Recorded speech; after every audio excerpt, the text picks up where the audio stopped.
They left her for dead in the blizzard. An Omega with no pack, no name, no future. But when Alara Voss opened her eyes 3 days later, she wasn't alone anymore. 20 massive white wolves surrounded her father's grave, and standing among them was the most feared alpha in the frozen north. He spoke 2 words that would shatter everything she thought she knew. "You're mine."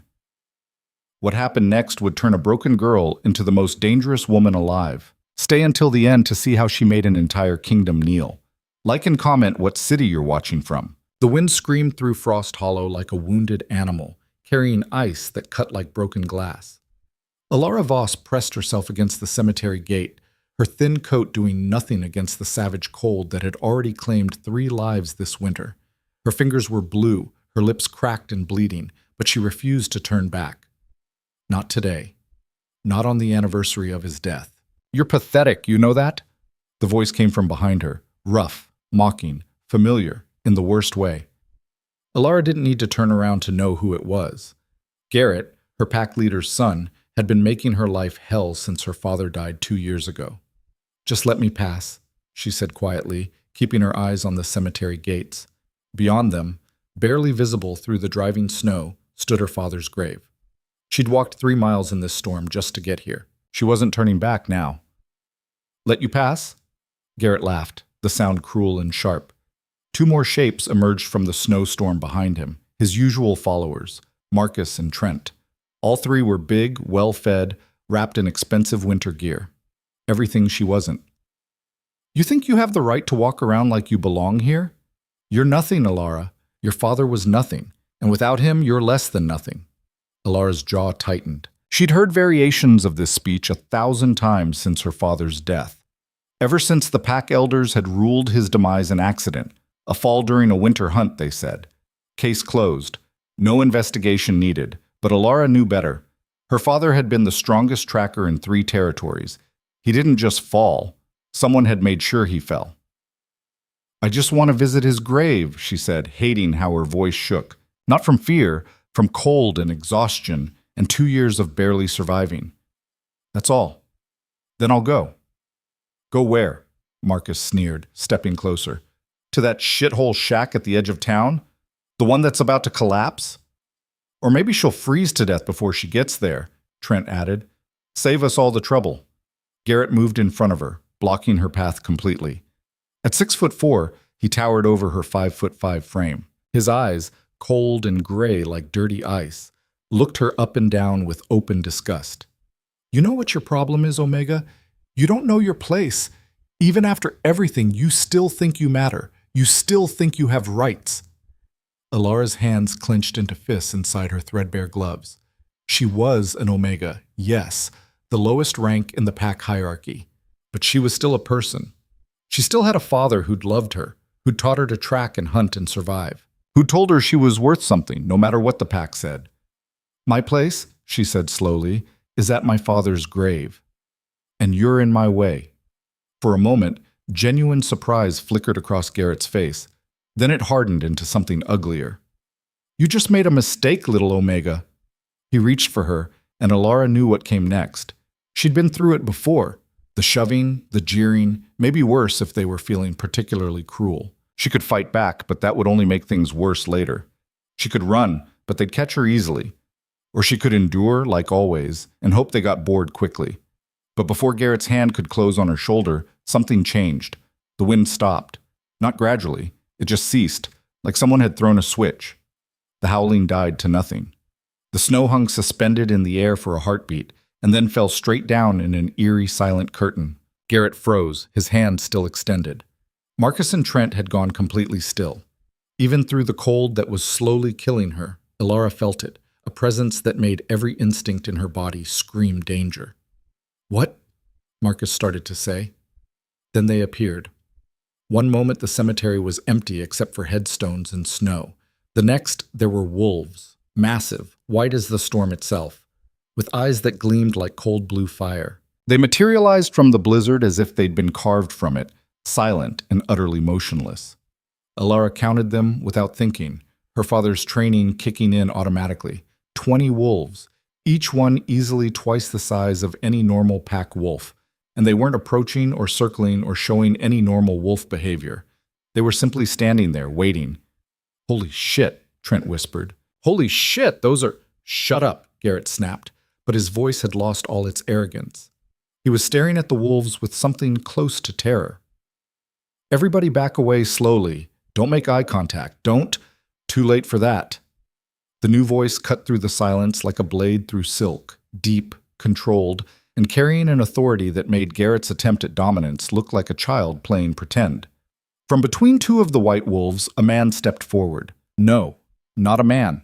An alpha. Alara had seen alphas before. Her pack leader, Thomas Garrett, father of the asshole currently trying not to piss himself in front of her, was an alpha. She'd met visiting alphas from other territories. She knew what they looked like, how they moved, the weight of presence they carried. This was something else entirely. He was tall, at least 6'6", with shoulders broad enough to block out the cemetery gates behind him. His hair was black as a raven's wing, long enough to brush his collar, and his eyes were a shade of amber she'd never seen before, almost glowing against his tanned skin. He wore a long coat of dark fur that probably cost more than every building in Frost Hollow combined, and underneath it she could see weapons, knives, at least, maybe more. But it wasn't his size or his gear that froze everyone in place. It was the sheer force of his presence. Standing there among his wolves, he radiated power like a furnace radiated heat. Alara could feel it pressing against her skin, making it hard to breathe, hard to think. This was an alpha who could crush their entire pack without breaking a sweat. "I asked a question," the stranger said, his amber eyes fixed on Garrett. "Is it too late for you to learn respect?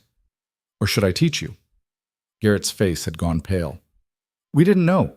We weren't. This is pack territory. You have no right." "I have every right." The stranger's voice dropped even lower, and somehow that made it more terrifying. "But if you want to challenge that claim, please continue talking." Garrett's mouth snapped shut.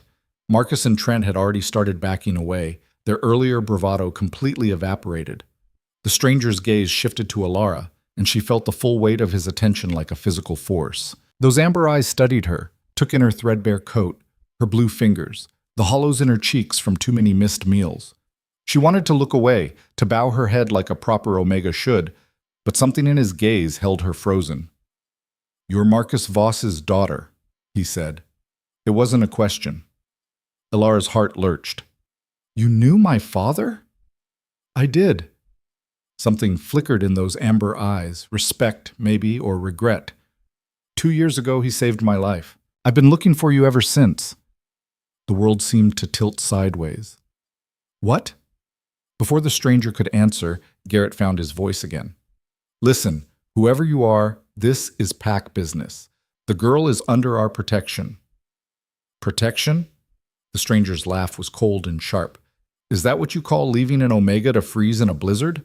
Interesting definition." "She chose to come out here," Garrett said, trying to sound authoritative and failing badly. "We were just trying to convince her to go home before she got hurt." "By putting your hands on her?" I saw you." The stranger took a single step forward, and all 3 pack wolves stumbled backward. "I saw exactly what you were about to do. So here's what's going to happen. You're going to leave, now. And you're going to tell your father that Cale Draven is in Frost Hollow, and he's here to collect a debt." The name hit like a thunderclap. Cale Draven, the Northern King. The alpha who ruled territories so far north that most wolves thought they were just legends. The alpha whose pack was said to be the largest and most powerful in existence, whose word was law across a frozen empire that spanned thousands of miles. And he was here, in their tiny, insignificant town, looking for her. Garrett had gone from pale to gray. "The debt. Your father never told us." "My father told me," Kael said softly. "And now I'm here to honor his wishes. The girl comes with me." "No." The word was out of Alara's mouth before she could stop it. 20 pairs of wolf eyes turned to her along with Kael's amber stare. Her heart hammered, but she stood her ground. "I don't know you. I don't know anything about a debt, and I'm not going anywhere until someone tells me what the hell is happening."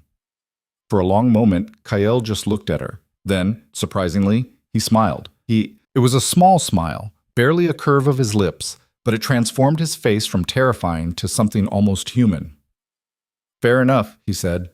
"Your father saved my life during a hunting accident in the Northern Territories. I was young, careless, and I would have died if Marcus Voss hadn't pulled me from an ice crevasse and spent 3 days getting me to safety. Before he left, I swore a blood debt.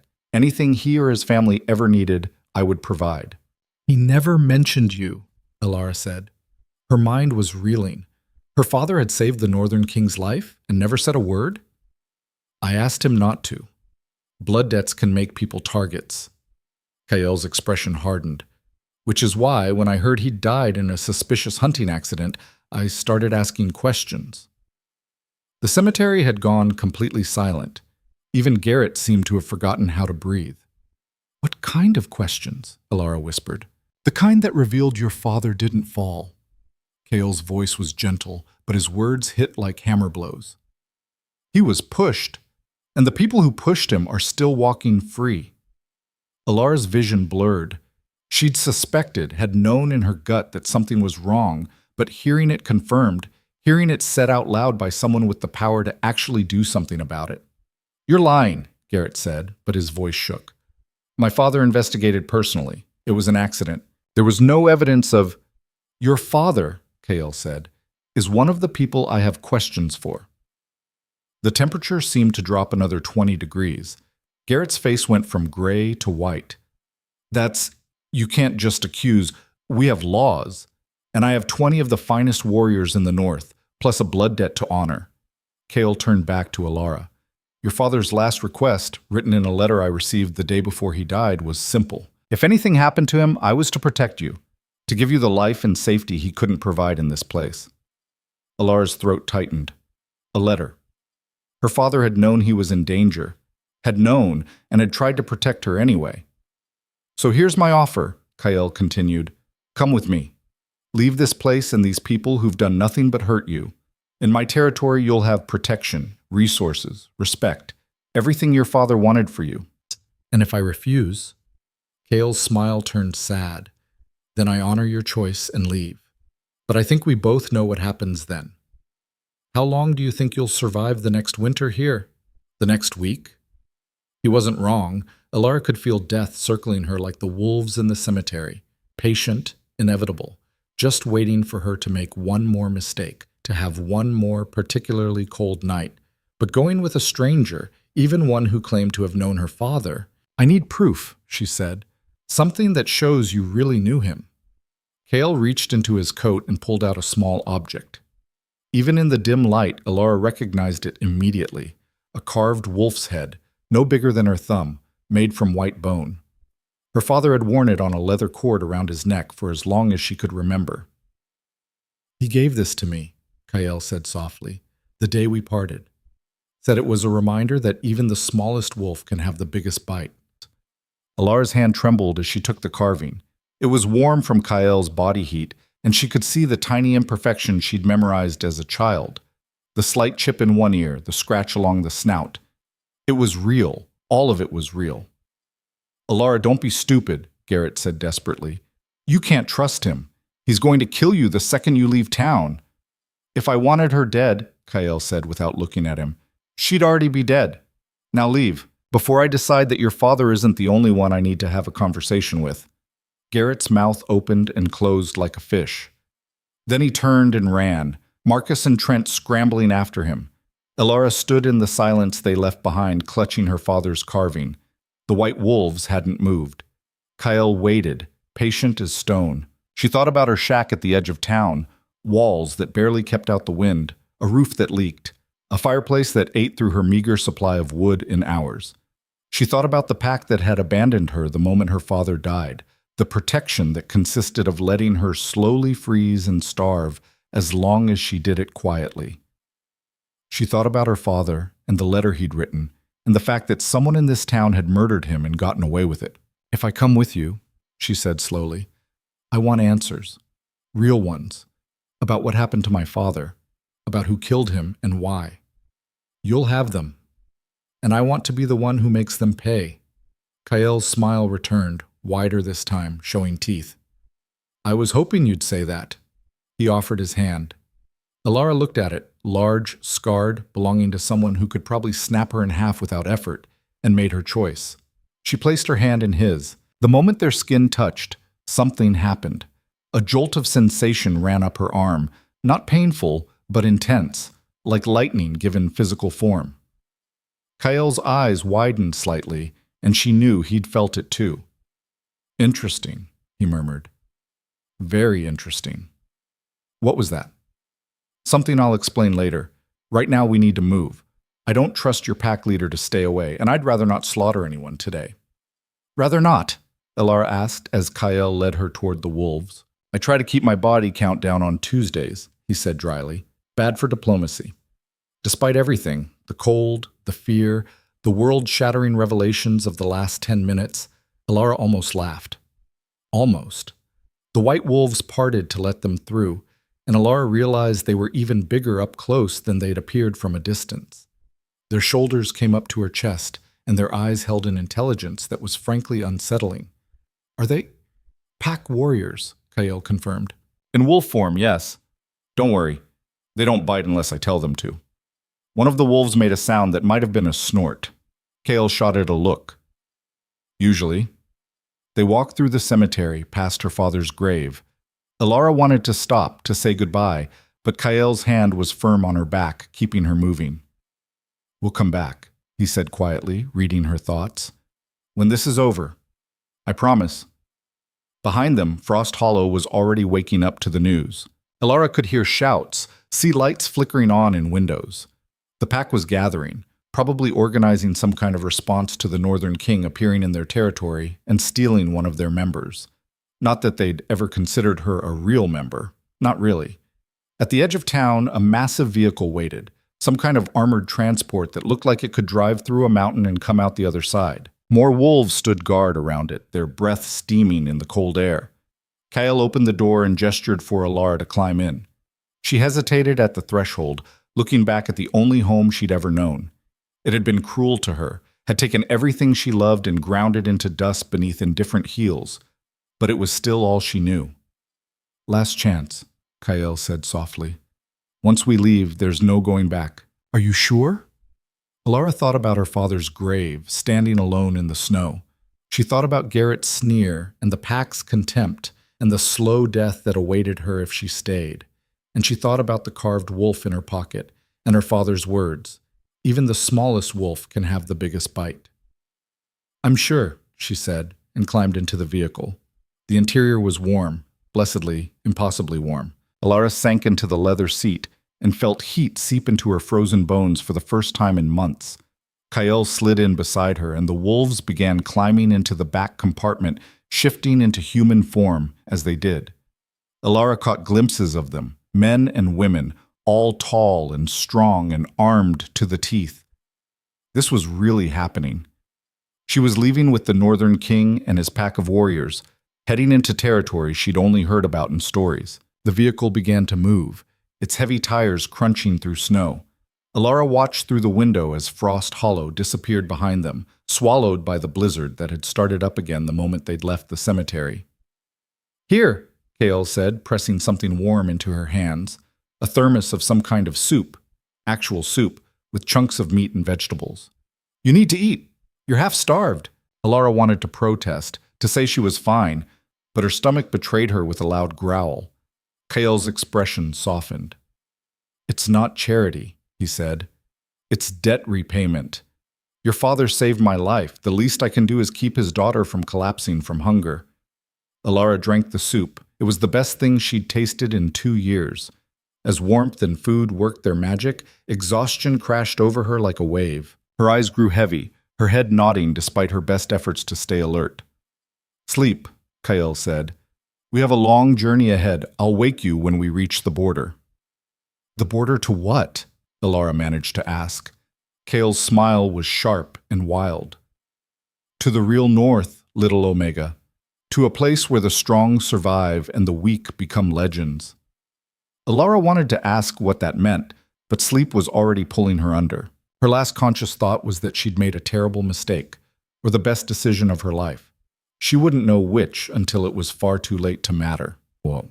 The vehicle traveled through the night and into the next day, climbing higher into mountains that Alara had only seen from a distance. When she woke, it was to find herself covered in a thick fur blanket, with Kael still sitting beside her, reading something on a tablet. "How long was I asleep?" she asked, her voice rough. 18 hours. Alara sat up abruptly, and immediately regretted it as her head spun. Kael steadied her with one hand, the other offering her a bottle of water. "Easy. You were exhausted. Your body needed the rest." Alara drank the water and looked out the window. The landscape had changed completely. Gone were the gentle hills and sparse forests of her home territory. Instead, massive peaks of stone and ice rose on all sides, their tops lost in clouds. Snow here wasn't the soft white blanket she knew. It was hard-packed and ancient, carved by wind into strange shapes. "Where are we?" "The frozen reach," Kael said. "My territory. We'll arrive at the stronghold by sunset." "Stronghold? My home. It's impressive." That turned out to be an understatement.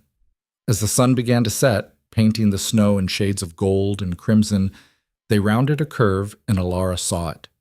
The stronghold was built into the mountain itself, a massive structure of stone and ice that looked like it had grown from the peak rather than been constructed. Towers rose hundreds of feet into the air, connected by bridges that seemed impossibly delicate.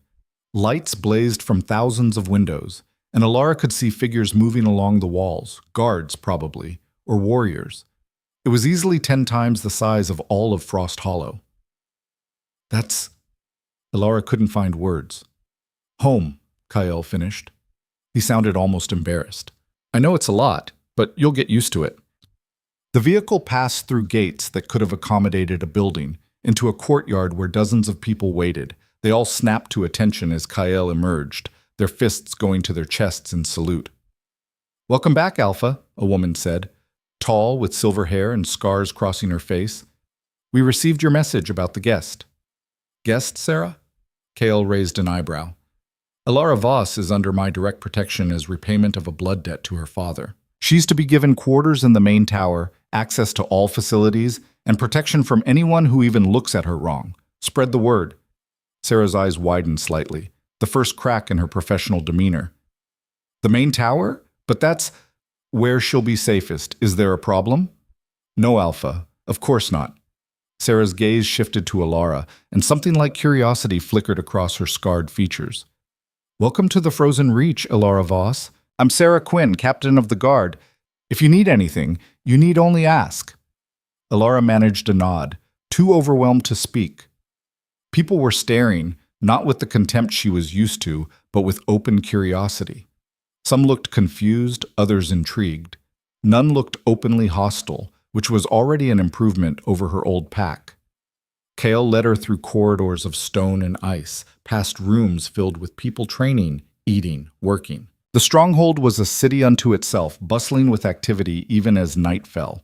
Everyone they passed stopped to salute Kael, their eyes lingering on Alara with questions they didn't voice. Finally, they reached a door near the top of the tallest tower. Kael opened it and gestured for Alara to enter. The room beyond was larger than her entire shack had been. A massive bed dominated one wall, piled high with furs and blankets. A fireplace roared with heat. Windows looked out over the mountains, offering a view that stole what little breath Alara had left. "This is too much," she said. "I can't..." "You don't need to..." "What I need," Kael interrupted gently, "is to honor the debt I owe your father. What I want is to see you safe and healthy. This room accomplishes both. End of discussion." He moved to the fireplace, adding another log. "There's a bathroom through that door with hot water. Clothes and the wardrobe that should fit. I had Sarah estimate your size. Food will be brought up in an hour. Tomorrow, we'll start going through your father's letter and the information I've gathered." Alara sank onto the edge of the bed, her mind still struggling to catch up. "Why are you doing this? I'm nobody. Just an Omega from a pack you probably don't even care about." "Your father," Kael said, turning to face her, "spent 3 days in sub-zero temperatures keeping me alive. He could have left me to die, probably should have, given how much trouble a Northern Alpha in your territory could cause. But he didn't. He saved my life, refused any payment, and asked only that if he ever needed help, I'd answer." Cale's expression hardened. And then he was murdered, and his daughter was left to die slowly by the same pack that killed him. So yes, Ilara Voss, I'm doing this, and I'm going to keep doing it until every person responsible for your father's death pays the price. The conviction in his voice made something crack in Ilara's chest. The wall she'd built around her grief and anger, the armor she'd worn to survive 2 years of slow torture. They really killed him, she whispered. It wasn't an accident. No, it wasn't. Why? What did he do? Kale was quiet for a long moment. Then he said, he found something, or knew something. I'm still piecing together exactly what, but it was enough to make him dangerous to someone powerful. And me? Do I know it too? I don't know yet, but we're going to find out. Kale moved toward the door. Get some rest, eat, recover. Tomorrow we start hunting for answers. He left, closing the door softly behind him. Ilara sat in the enormous room surrounded by more warmth and comfort than she'd known in years, and finally, let herself cry. She cried for her father, for the life she'd lost, for the girl she'd been, who'd believed things would get better if she just endured. But mostly, she cried because for the first time since her father's death, she had hope. And hope, she was learning, was the most dangerous thing of all. Ilara woke to sunlight streaming through windows she didn't recognize, wrapped in blankets softer than anything she'd ever touched.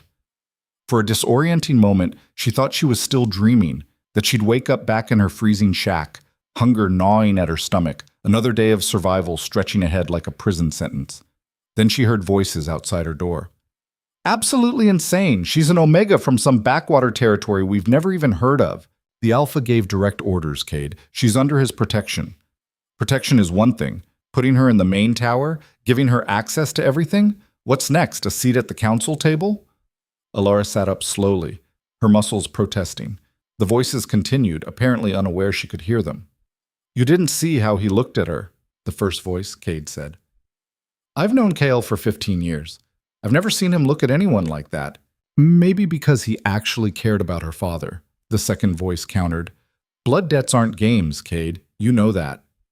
Blood debts don't usually involve moving strange Omegas into the Alpha's personal tower. I'm telling you, Sarah, something else is going on. Ilara's stomach twisted. She'd been here less than 24 hours, and already people were talking, already questioning, already seeing her as a problem. Some things never changed, no matter how far north you went. She dressed quickly in clothes she found in the wardrobe, sturdy pants, a thick sweater, boots that actually fit. Everything was finer quality than anything she'd owned in her life, and she hated how much that mattered. Hated that even now, part of her was waiting for someone to snatch it all away and laugh at her for thinking she deserved it. When she opened the door, the conversation outside cut off immediately. Two people stood there, Sarah, the scarred woman from last night, and a man about Kale's age with dark skin and suspicious eyes, Cade, presumably. Good morning, Sarah said smoothly. Did you sleep well? Fine, Ilara said, though her voice came out rougher than she intended. I heard you talking. Cade had the grace to look embarrassed. Sarah's expression didn't change. Then you know there are questions about your presence here. That's natural. You're an outsider in a close-knit pack. I didn't ask to be here, Ilara said, fighting to keep her voice steady. And I don't want to cause problems. If there's somewhere else I can stay, there isn't. Kale's voice cut through the corridor like a blade. He appeared from around the corner, dressed in dark training clothes, his hair still damp from what looked like an early morning workout. And even if there were, you're staying exactly where you are. Cade straightened immediately. Alpha, You were questioning my judgment, Kale said calmly, in front of my guest. Would you like to continue doing so, or would you prefer to get back to your actual duties? Cade's jaw tightened, but he bowed his head. My apologies, Alpha. Ilara. He didn't sound particularly sorry. Sarah, escort Cade to the training grounds. I believe he has energy to burn. Kale's tone made it clear this wasn't a suggestion. Ilara, walk with me. We have things to discuss. Sarah and Cade left without another word, though Ilara caught the look they exchanged, a mixture of concern and disapproval that made her skin crawl. She'd seen looks like that before. They always preceded something bad. Kale waited until they were gone before speaking. Ignore Cade. He's protective, and he doesn't trust easily. He'll come around. Will he?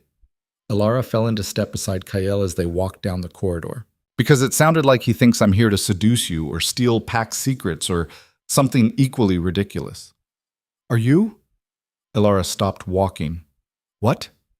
Kael turned to face her, and his expression was completely serious. Are you here to seduce me or steal Pack's secrets? No, I'm here because you dragged me out of a blizzard and told me my father was murdered.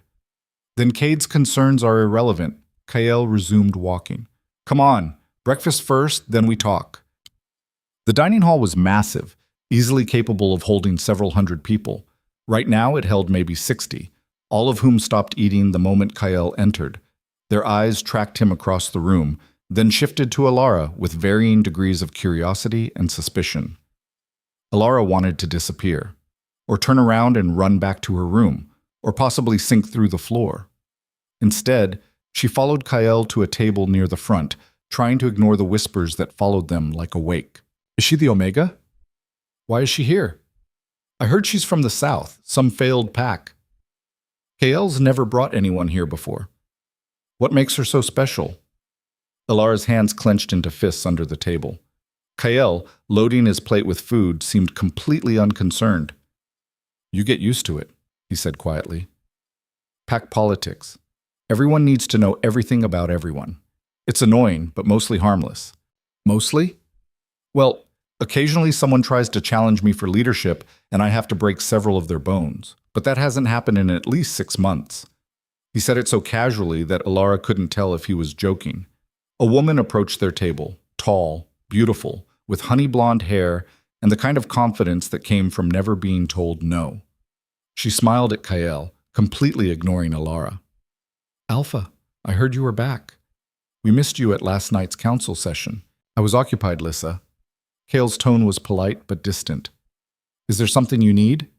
Lissa's smile tightened just slightly. Just wondering if you'd be at tonight's gathering. Several important families want to discuss the southern border situation. I'll be there. Wonderful. Should I? Her eyes finally flicked to Alara, taking in her simple clothes and uncertain posture. Will you be bringing a guest? The way she said guest made it sound like an insult. Alara will attend as my personal guest. Yes, Kael said. In fact, I'll need you to make sure she has appropriate clothing. Sarah can provide her measurements. Lissa's smile became even more strained. Of course, Alpha. I'll see to it personally.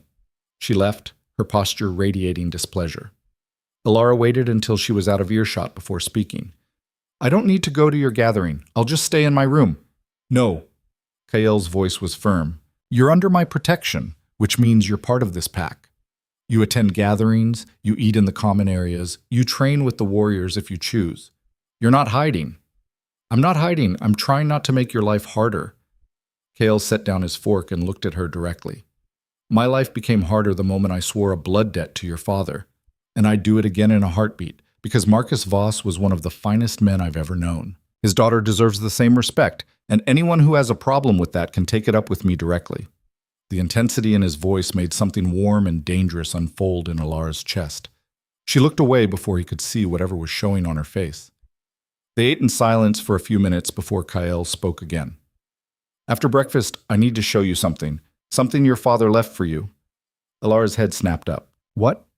In his letter, he mentioned that if anything happened to him, I should give you something he'd entrusted to me. Kael stood, picking up his plate. Finish eating. Meet me in my study in 20 minutes. Top of the tower. Door with the wolf carving. He left before Alara could ask any of the 1,000 questions exploding in her mind. 20 minutes later, she stood in front of a massive door carved with an intricate wolf design, its eyes inlaid with what looked like amber. She knocked, feeling ridiculous and nervous and angry all at once. Come in. Kael's study was exactly what she'd expected. Large, austere, filled with books and maps and weapons mounted on the walls. A massive desk dominated one end, covered in papers and tablets. Windows offered a panoramic view of the frozen mountains. Kael stood by one of the windows, holding a small wooden box. When he turned to face her, his expression was grave. Before I give this to you, you need to understand something. Your father knew he was in danger. He knew someone was coming for him. and he knew why. Alara's mouth went dry. What did he know? That's what we're going to find out. Kael crossed the room and handed her the box. He gave this to me 2 years and 3 days ago, during his last visit north. He said if he died, I was to keep you safe and give you this. He said you'd know what to do with it. Alara's hands shook as she took the box. It was made of dark wood, carved with symbols she didn't recognize. No lock, just a simple latch. She opened it. Inside was a single object, a small glass vial filled with silvery liquid that seemed to glow with its own light. Wrapped around it was a piece of paper, covered in her father's handwriting. Alara unfolded the paper with trembling fingers and read, Alara, if you're reading this, I'm gone. I'm sorry. I tried to protect you from this, but some secrets are bigger than one man's life. The vial contains what they've been searching for, what I've been hiding. It's encoded information, bloodline records, territorial claims, and proof of crimes that go back 3 generations. The people who run the wolf territories, the councils and the alphas, they've built their power on lies, on erasing certain bloodlines and elevating others. Your bloodline, Alara. Our bloodline. We're not from some nobody pack in the south. We're descendants of the original northern rulers, the ones who were overthrown and scattered 200 years ago. The vial proves it. It contains genetic markers that only our line carries. They killed your mother when they found out she was pregnant with you. They would have killed us both if I hadn't run. I've been hiding ever since, but they finally found me. Give the vial to Kael Draven. He's one of the few alphas I trust. He'll know what to do with it, and he'll keep you safe. I love you. I'm sorry I couldn't tell you the truth, but you're stronger than you know. Strong enough to survive this. Strong enough to win. Dad. Alara read the letter 3 times, the words refusing to make sense. Descendants of northern rulers, her mother killed, everything she knew about her family, about herself, was a lie? Breathe, Kael said softly.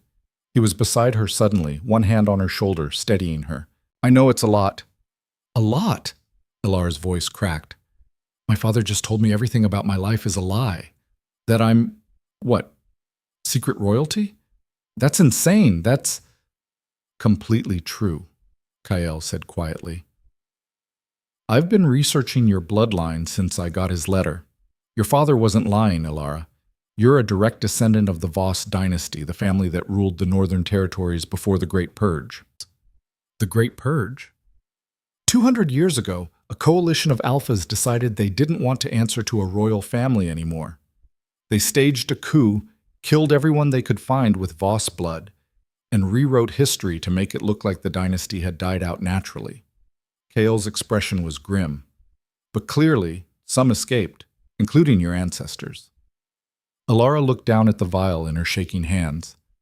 And this proves it?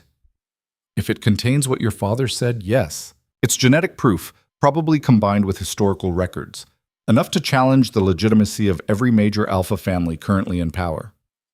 So they killed him for it. Yes. Alara's vision blurred with tears.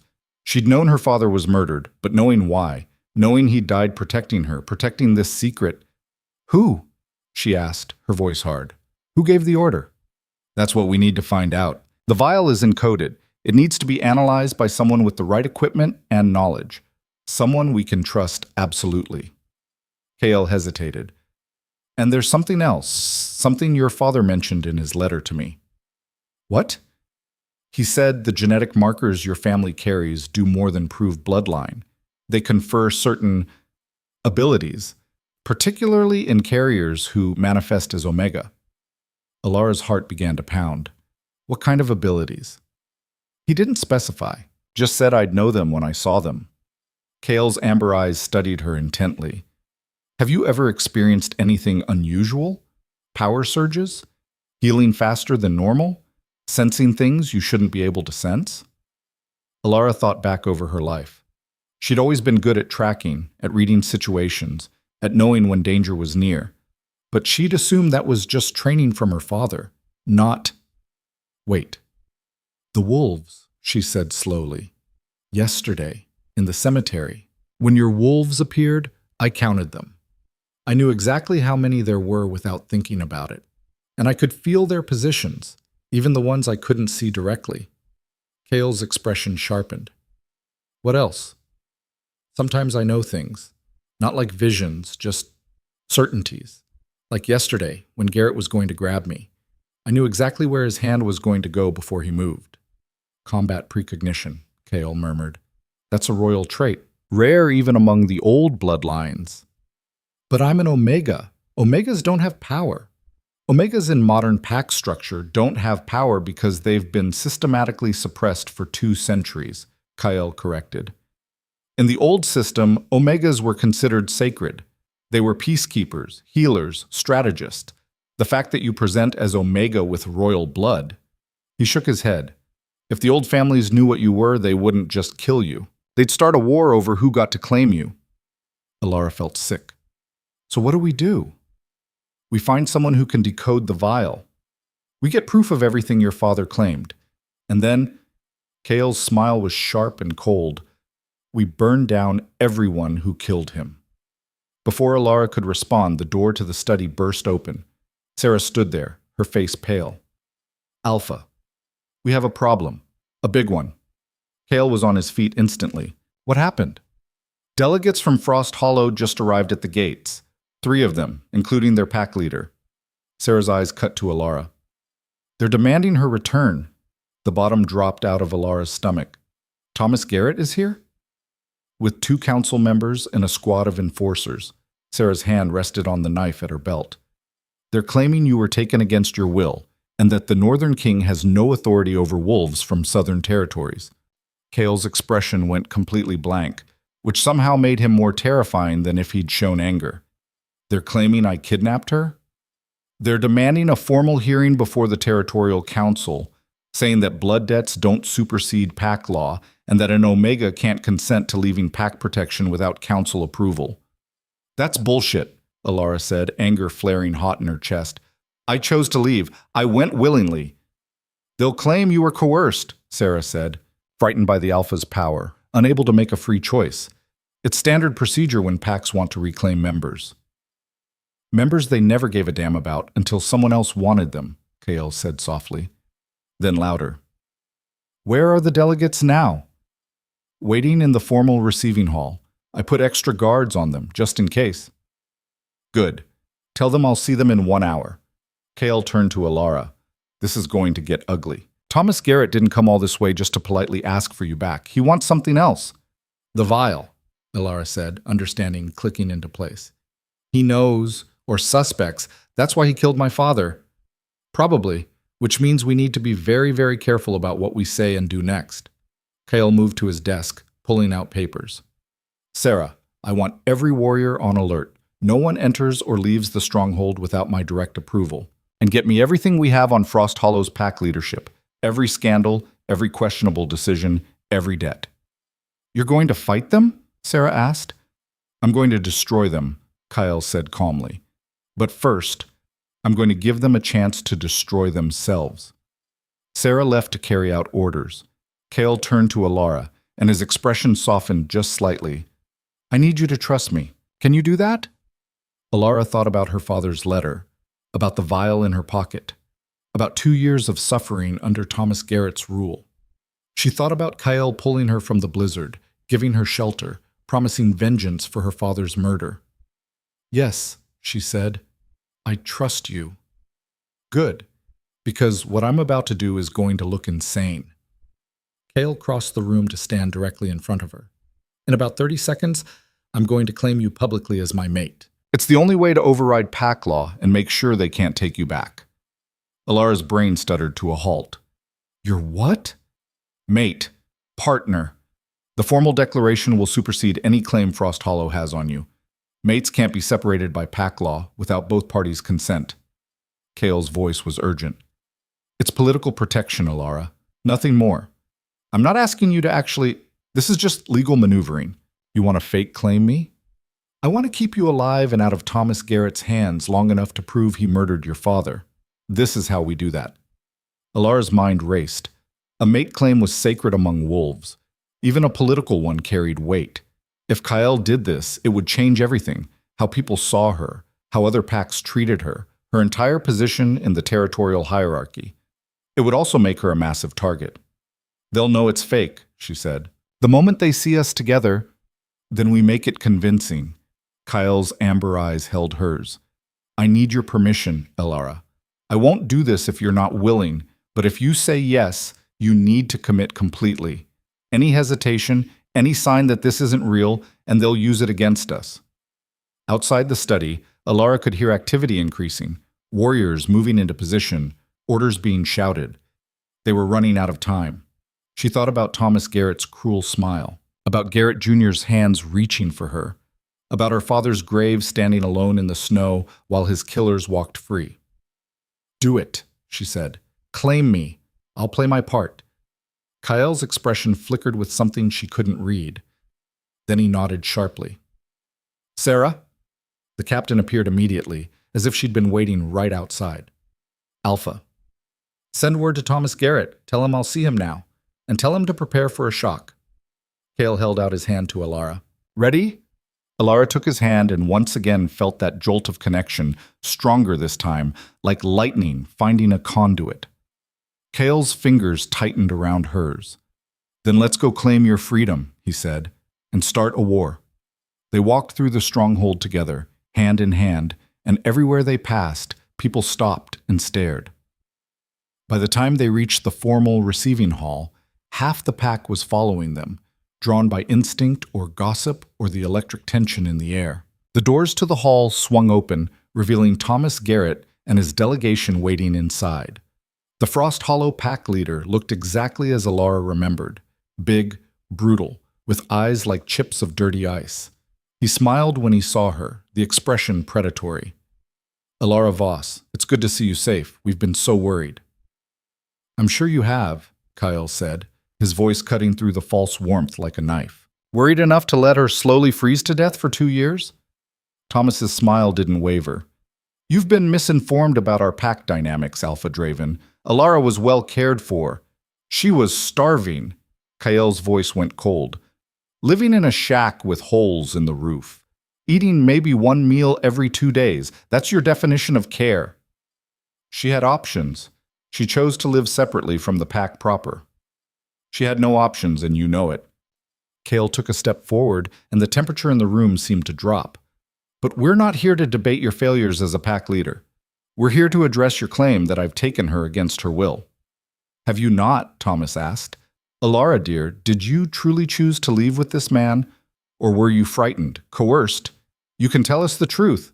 We'll protect you. It was perfectly done, the concerned tone, the gentle phrasing. If Elara hadn't known better, she might have almost believed he cared. She stepped forward, pulling her hand from Kyle's, and watched Thomas's smile widen. He thought she was going to accept his offer, thought she was going to run back to the pack that had tortured her for 2 years. You want the truth? She said clearly. Here it is. Cale Draven saved my life. You and your pack left me to die. I chose to leave with him, and I'd make the same choice 1,000 times over. Thomas's smile froze. Elara, you don't understand what you're saying, I understand perfectly. I also understand that you killed my father, and I'm going to prove it. The room exploded into shocked whispers. Thomas's face went purple. That's slander! Your father died in an accident. He was murdered, and you know it. Elara's voice rang out, clear and strong. But that's not the reason I'm never going back to Frost Hollow. The reason is simple. She turned to Kyle, who was watching her with those unreadable amber eyes. This was it, the moment that would change everything. I'm staying, she said, because Cale Draven has claimed me as his mate, and I've accepted. For a heartbeat, the hall was absolutely silent. Then chaos erupted, shouts of shock, disbelief, anger. Thomas Garrett looked like he'd been punched in the face. Cale moved to Elara's side, his hand settling possessively on her lower back. The gesture was subtle but unmistakable. She's mine now, he said, his voice carrying over the noise. Under territorial law, under pack law, under every law that matters. If you have a problem with that, Thomas Garrett, you can take it up with me, directly. Thomas's hands clenched into fists. You can't just... This is manipulation. She's an Omega. She doesn't have the authority to make this kind of decision without pack approval. She has every authority, Kyle said coldly. And if you're suggesting that Omegas aren't capable of choosing their own mates, I'd be very interested to hear your reasoning. I'm sure the Territorial Council would be fascinated as well. It was a perfect trap. If Thomas argued that Alara couldn't consent, he'd be admitting that Frost Hollow had been treating her as less than a full pack member, which would open them up to all kinds of legal challenges. If he backed down, he lost his claim on her entirely. Thomas's jaw worked, but no sound came out. Finally, he managed, "This isn't over." "It is," Kael said. "Leave my territory. Now. And if you ever come near my mate again, I'll take it as a declaration of war." The threat hung in the air, absolute and undeniable. Thomas stared at Alara, and for just a moment she saw pure hatred in his eyes. Then he turned and stalked from the hall, his delegation scrambling to follow. The moment they were gone, Alara's knees nearly buckled. Kael's arm tightened around her waist, holding her up. "Easy," he murmured. "You did perfectly, absolutely perfectly." Around them, the pack was still in chaos, some celebrating, some arguing, all of them talking at once. Alara barely heard any of it. She was too focused on the warmth of Kael's hand on her back, the solid strength of him beside her, and the terrifying realization of what they'd just done. She was mated to the Northern King. Fake or not, the claim had been made publicly. There was no taking it back now. And Thomas Garrett's expression as he'd left promised that this was only the beginning.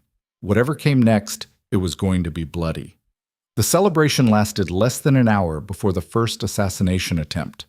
Alara was in her room trying to process everything that had happened when the window exploded inward. Glass shattered across the floor as a figure dressed entirely in black dropped through, a curved blade already in motion toward her throat. Training she didn't know she had took over. Alara dove sideways, the knife missing her jugular by inches.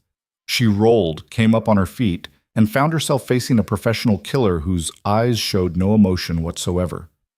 "Nothing personal," the assassin said, and lunged again.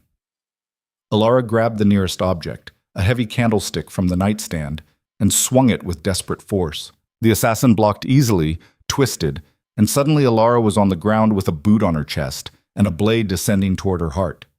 The door exploded off its hinges. Kael moved like violence incarnate, crossing the room in 2 strides. He caught the assassin's wrist mid-strike, twisted until bone snapped, and threw the killer through the already broken window. The scream cut off abruptly 3 stories down.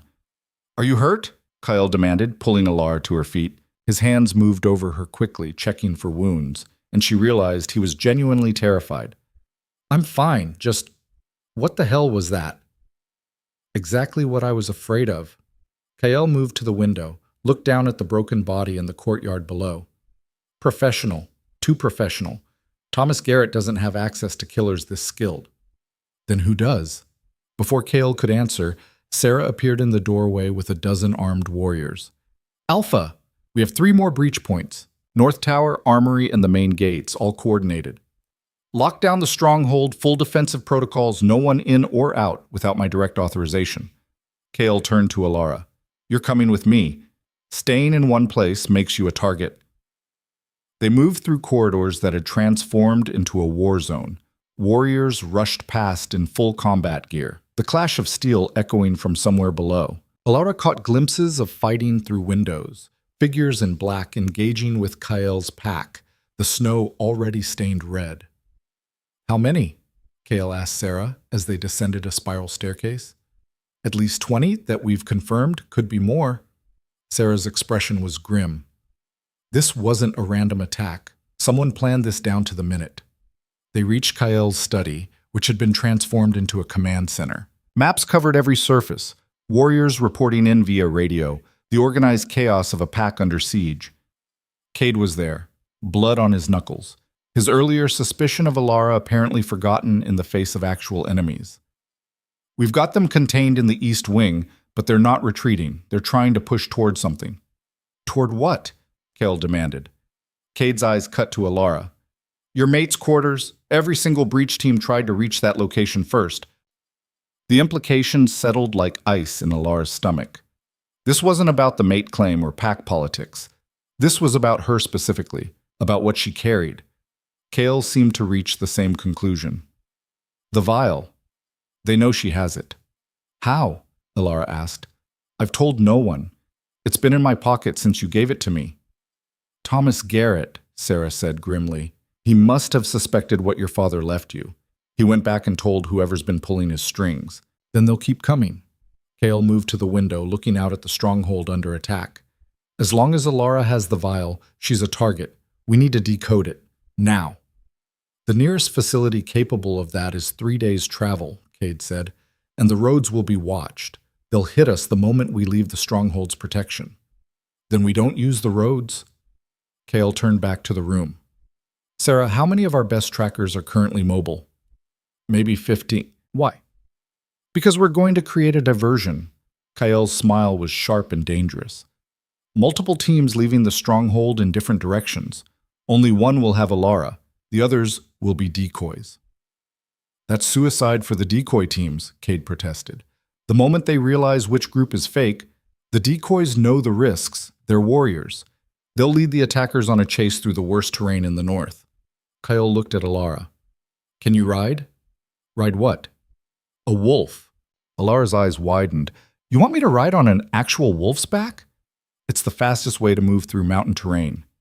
And it's how my best warriors travel. Kael moved to a weapons cabinet, started pulling out gear. We leave in 1 hour. That gives us time to prep and for the decoy teams to get into position. An explosion rocked the stronghold, close enough to rattle the windows. Sarah cursed and moved to the radio.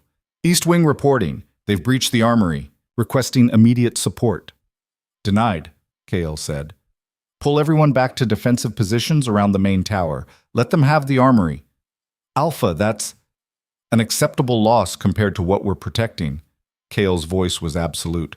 Follow orders, Captain. Sarah's jaw tightened, but she relayed the commands. Alara watched the tactical display on the monitors, saw Kael's forces contracting, giving ground deliberately. It looked like retreat. It was probably a trap. Why are you really doing this? She asked Kael quietly while the others coordinated defensive positions. You could hand over the vial, end this siege, protect your pack. Kael turned to look at her, and his amber eyes were fierce. Your father saved my life. That debt isn't cleared by giving his killers what they want. And beyond that, he stepped closer. The information in that vial could change everything.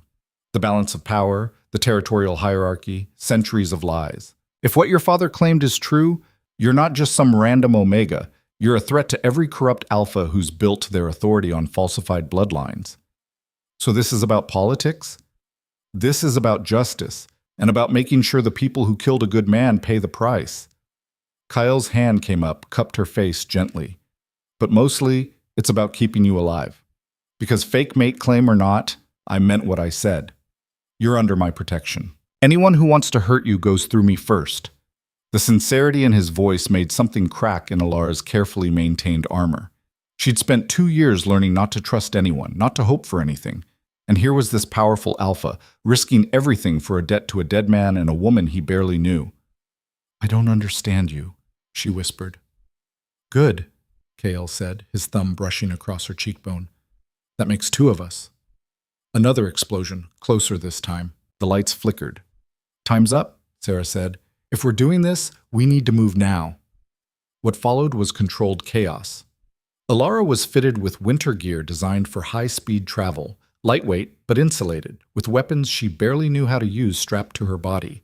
Around her, warriors prepared with grim efficiency, each team moving out at staggered intervals. In the courtyard, massive wolves waited, not the white ones from the cemetery, but darker, built for speed and endurance. The one designated for Alara was black as midnight, with intelligent green eyes that studied her with what looked disturbingly like calculation. His name is Shadow, Kael said, running a hand along the wolf's flank. He's one of our fastest. He'll keep you safe. And you? Alara asked, looking at the equally massive gray wolf standing beside Kael. I'll be right beside you. Kael swung up onto the gray wolf's back with practiced ease. Storm and Shadow have been running together since they were pups. They know how to coordinate. Alara approached Shadow with considerably less confidence. The wolf lowered himself to make mounting easier, but she still needed Sarah's help to get properly settled. The moment she was in position, Shadow rose to his full height, and Alara grabbed fistfuls of fur to keep from falling off. Don't worry, Cade called from across the courtyard. mounted on a rust-colored wolf. Only about 30% of first-time riders fall off. That's not comforting, Elara shouted back. Kyle maneuvered Storm beside her. Lean forward into his movement. Let your body follow his rhythm and hold on tight. How tight is... Shadow took off like a rocket, and Alara's question turned into a strangled yelp. They exploded from the stronghold at a speed that defied belief, wolves carrying their riders through gates that had been blown open for the decoy teams. Behind them, Alara could hear other teams departing, the thunder of paws on snow echoing off the mountains. The attackers responded immediately. Figures in black emerged from hiding spots, some on wolves of their own, others on motorized sleds designed for snow terrain. They split to pursue different teams, exactly as Kyle had predicted. "How many following us?" Kyle called to Sarah, who rode a white wolf on his other side. "At least 6. Maybe more behind them." "Perfect. Let them commit." Kyle leaned forward, and Storm increased speed even further. Shadow matched him effortlessly, and Alara discovered that if she stopped fighting the motion and just moved with it, the ride became almost natural. Almost. They climbed higher into the mountains, following paths that seemed impossible. Narrow ledges with 1,000-foot drops, jumps across crevasses that made Alara's heart stop. The wolves moved with absolute confidence, their massive paws finding purchase on ice that should have sent them sliding to their deaths. Behind them, their pursuers struggled to keep up. 2 fell back when their wolves couldn't make a particularly treacherous jump, but 4 remained, dogged and determined. "They're persistent," Cade observed, looking back over his shoulder. "They're desperate," Cale corrected, "which makes them dangerous. Everyone stay sharp." They rode for hours through terrain that grew progressively more hostile. The temperature dropped to levels that would kill an unprotected human in minutes. The wind howled like a living thing, trying to tear them from their mounts. Snow fell so thick that Alara could barely see Kale riding just feet away. But the wolves knew the path. They moved with the confidence of animals who'd traveled these routes 1,000 times. And slowly, inevitably, they began to pull ahead of their pursuers. "We're going to lose them," Sarah said, sounding surprised. "Not yet," Kyle said grimly. "Look up." Alara looked up and felt her blood freeze. A helicopter, military grade by the look of it, appeared through the storm, searchlights cutting through the snow. It moved with clear purpose, tracking them despite the impossible visibility. "How?" Cade demanded. "We're running dark, no electronics, nothing to track." "They're tracking her," Cale said, looking at Alara. "Something about the vial. It must emit some kind of signal." Alara pulled the vial from her pocket. In the dim light, the silvery liquid inside seemed to pulse with its own rhythm, almost like a heartbeat. She'd assumed it was just some kind of data storage, but if it was broadcasting... "We need to destroy it," she said. "No," Kyle's voice was sharp. "That vial is the only proof of everything your father claimed. Without it, his murder means nothing. With it, we're leading them straight to wherever we're going." The helicopter banked, coming around for another pass. This time Alara saw the weapons mounted on its sides. Serious firepower, nothing stealthy about it. "Kyle," Sarah said urgently. "We can't outrun that thing. We need to make a choice." Kale's jaw tightened. For a moment he looked torn between impossible options. Then his expression hardened with decision. "Everyone scatter. Take different paths to the rendezvous point. Alara comes with me. We're going off-road." "Off-road?" Cade looked around at the already impossible terrain. "Kyle, there is no off-road from here. It's just cliffs and crevasses and the deep run," Kale said. Everyone went silent. Even the wolves seemed to pause, as if understanding what had just been suggested. "That's suicide," Sarah said flatly. "No one's successfully run the deep run in 5 years. The last team that tried, only one made it out alive. Which means it's not impossible, just very, very difficult." Kale looked at Alara. "The deep run is a series of connected ice caves that run through the mountain's interior. If we can reach the entrance, the helicopter can't follow. Neither can most ground pursuit." "But we could die down there," Alara said. "Yes, we could also die up here when that helicopter opens fire." Kale's smile was grim. "At least in the caves, we have a fighting chance." The helicopter's searchlight swept across them again, closer this time. Alara could see figures inside, aiming weapons. Do it, she said. Whatever gives us the best chance of getting this vial to someone who can decode it. Kael nodded sharply. Sarah, you have command. Get everyone to the rendezvous. If we're not there in 48 hours, you'll be there, Sarah interrupted, because you're too stubborn to die in some ice cave. Accurate assessment. Kael turned Storm toward a cliff face that looked utterly impassable. Ready, Alara? Absolutely not. Good enough. Shadow, with me. The two wolves launched forward, and suddenly they were dropping, not falling, but descending at an angle so steep it might as well have been free fall. Alara screamed, couldn't help it, and then they hit a slope of pure ice and started sliding. Behind them, the helicopter tried to follow, its searchlight tracking their descent, but the mountain had other ideas. A gust of wind caught the aircraft, slammed it sideways into a cliff face. The explosion lit up the night, debris raining down around them as Kael and the wolves navigated a path that seemed to exist only in Kael's mind. They hit bottom hard, the wolves absorbing the impact with flexed legs. Before Alara could catch her breath, they were moving again, racing toward what looked like a crack in the mountainside, barely wide enough for the wolves to fit through. Hold on, Kael shouted, and then they plunged into absolute darkness. The deep run was exactly as advertised, a nightmare of ice tunnels that twisted through the mountain's core like the burrows of some massive creature. The wolves' paws found purchase on ice so smooth it looked like glass, their enhanced vision navigating turns that came too fast for human eyes to track. Alara pressed herself flat against Shadow's back, trusting the wolf completely because she had no other choice. The darkness was absolute, broken only by brief glimpses of phosphorescent ice that lined some tunnels, giving them an eerie underwater quality. Time became meaningless. They could have been running for minutes or hours. All Alara knew was cold and darkness, and the sound of their breathing echoing off ice walls. Then, without warning, Shadow stopped. What is it? Alara whispered, but the wolf's low growl silenced her. Kael brought Storm alongside them, his hand coming up in a gesture for silence. In the darkness ahead, Alara could hear something, not wind or ice cracking, but movement, deliberate, coordinated movement. They beat us here, Kael said quietly. Somehow, they knew about the deep run. They were waiting. That's impossible. Even I didn't know we were coming here until you decided. Unless someone in my pack told them. Kael's voice was flat. A traitor. Someone who knew about the deep run and predicted I'd use it. The implications settled like poison.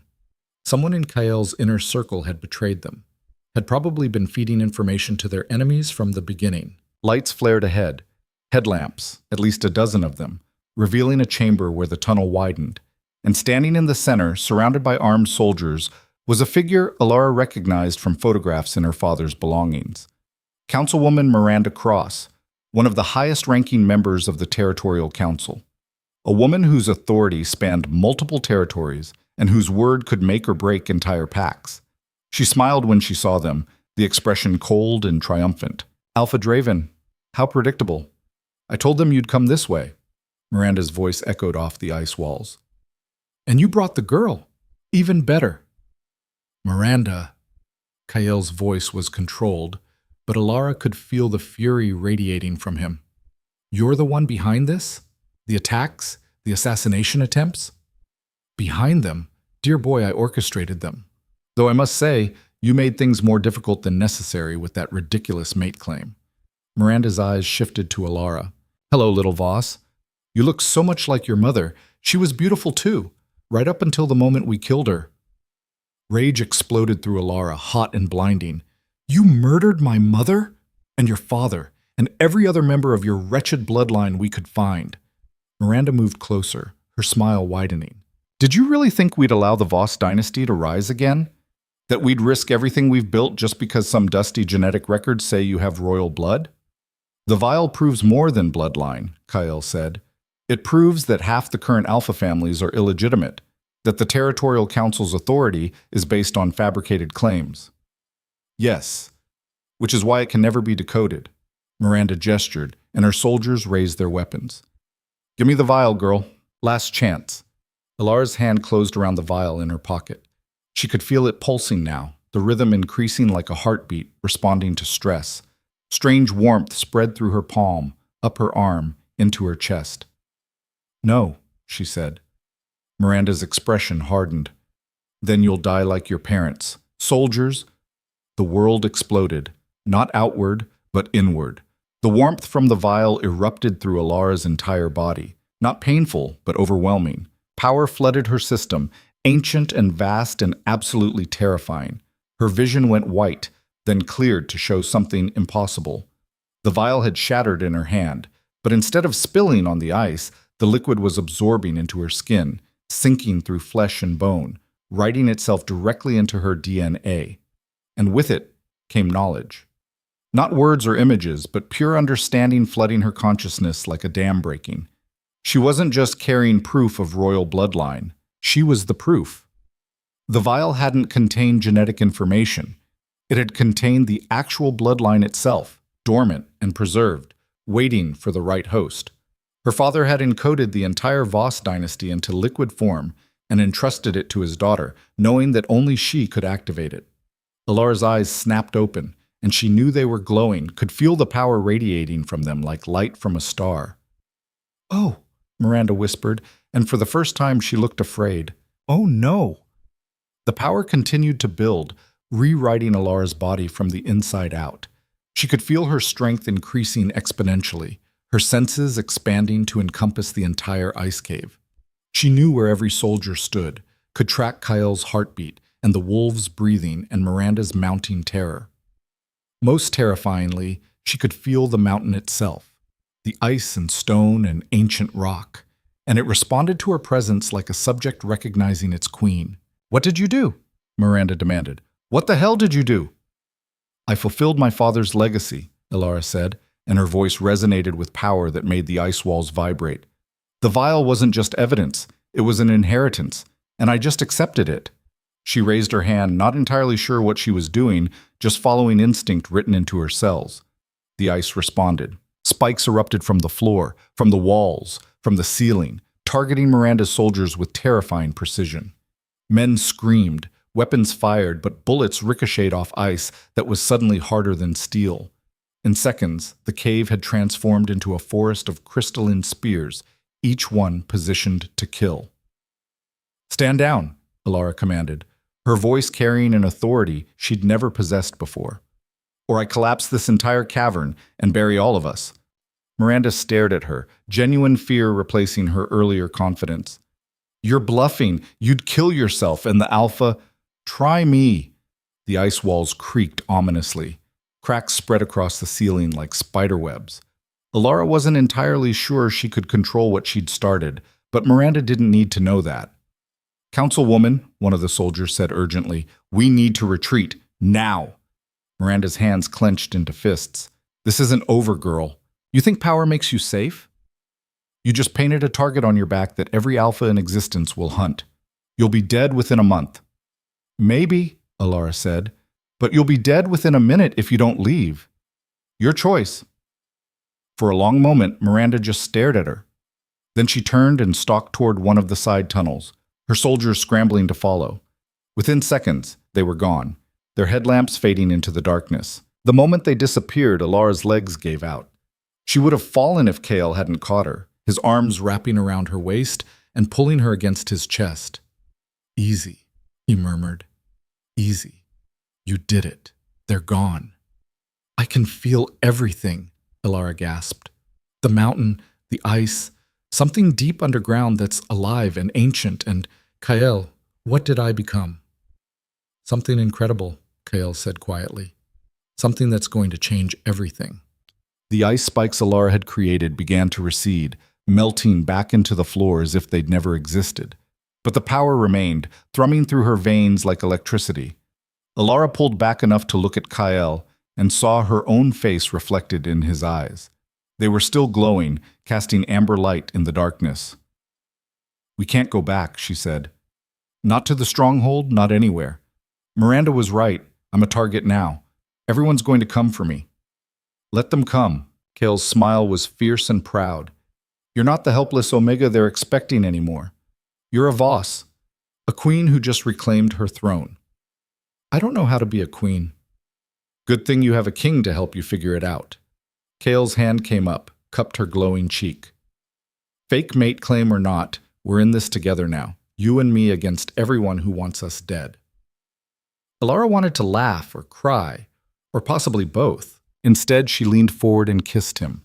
Not gentle or tentative, but fierce and claiming and absolutely real. When they pulled apart, Kael was staring at her with wide eyes. That felt, he said slowly, very authentic for a fake claim. Maybe it's not fake anymore, Alara said. Maybe it never was. Before Kael could respond, Shadow made a low warning sound. Both wolves were staring at the tunnel where Miranda had disappeared, their hackles raised. What is it? Alara asked. Then she felt it, a rumbling deep in the mountain, growing stronger by the second. Not from Miranda's direction, but from everywhere at once. She set charges, Kael said, realization dawning. That bitch set charges throughout the deep run. She's going to bring down the entire tunnel system. With us inside. With us inside. The rumbling intensified. Cracks spread across the walls, chunks of ice beginning to fall from the ceiling. Kael grabbed Alara's hand and hauled her toward Shadow. Mount up! We need to outrun a cave-in! They leaped onto the wolves' backs as the deep run began to collapse around them. Shadow and Storm launched forward, racing through tunnels that were actively trying to kill them, ice falling like deadly rain. Alara held on with all her newfound strength, the power inside her responding to the danger by flooding her system with adrenaline and speed. She could see potential paths through the chaos, could sense where the collapse would hit next. Left tunnel, she shouted. The right one's about to cave.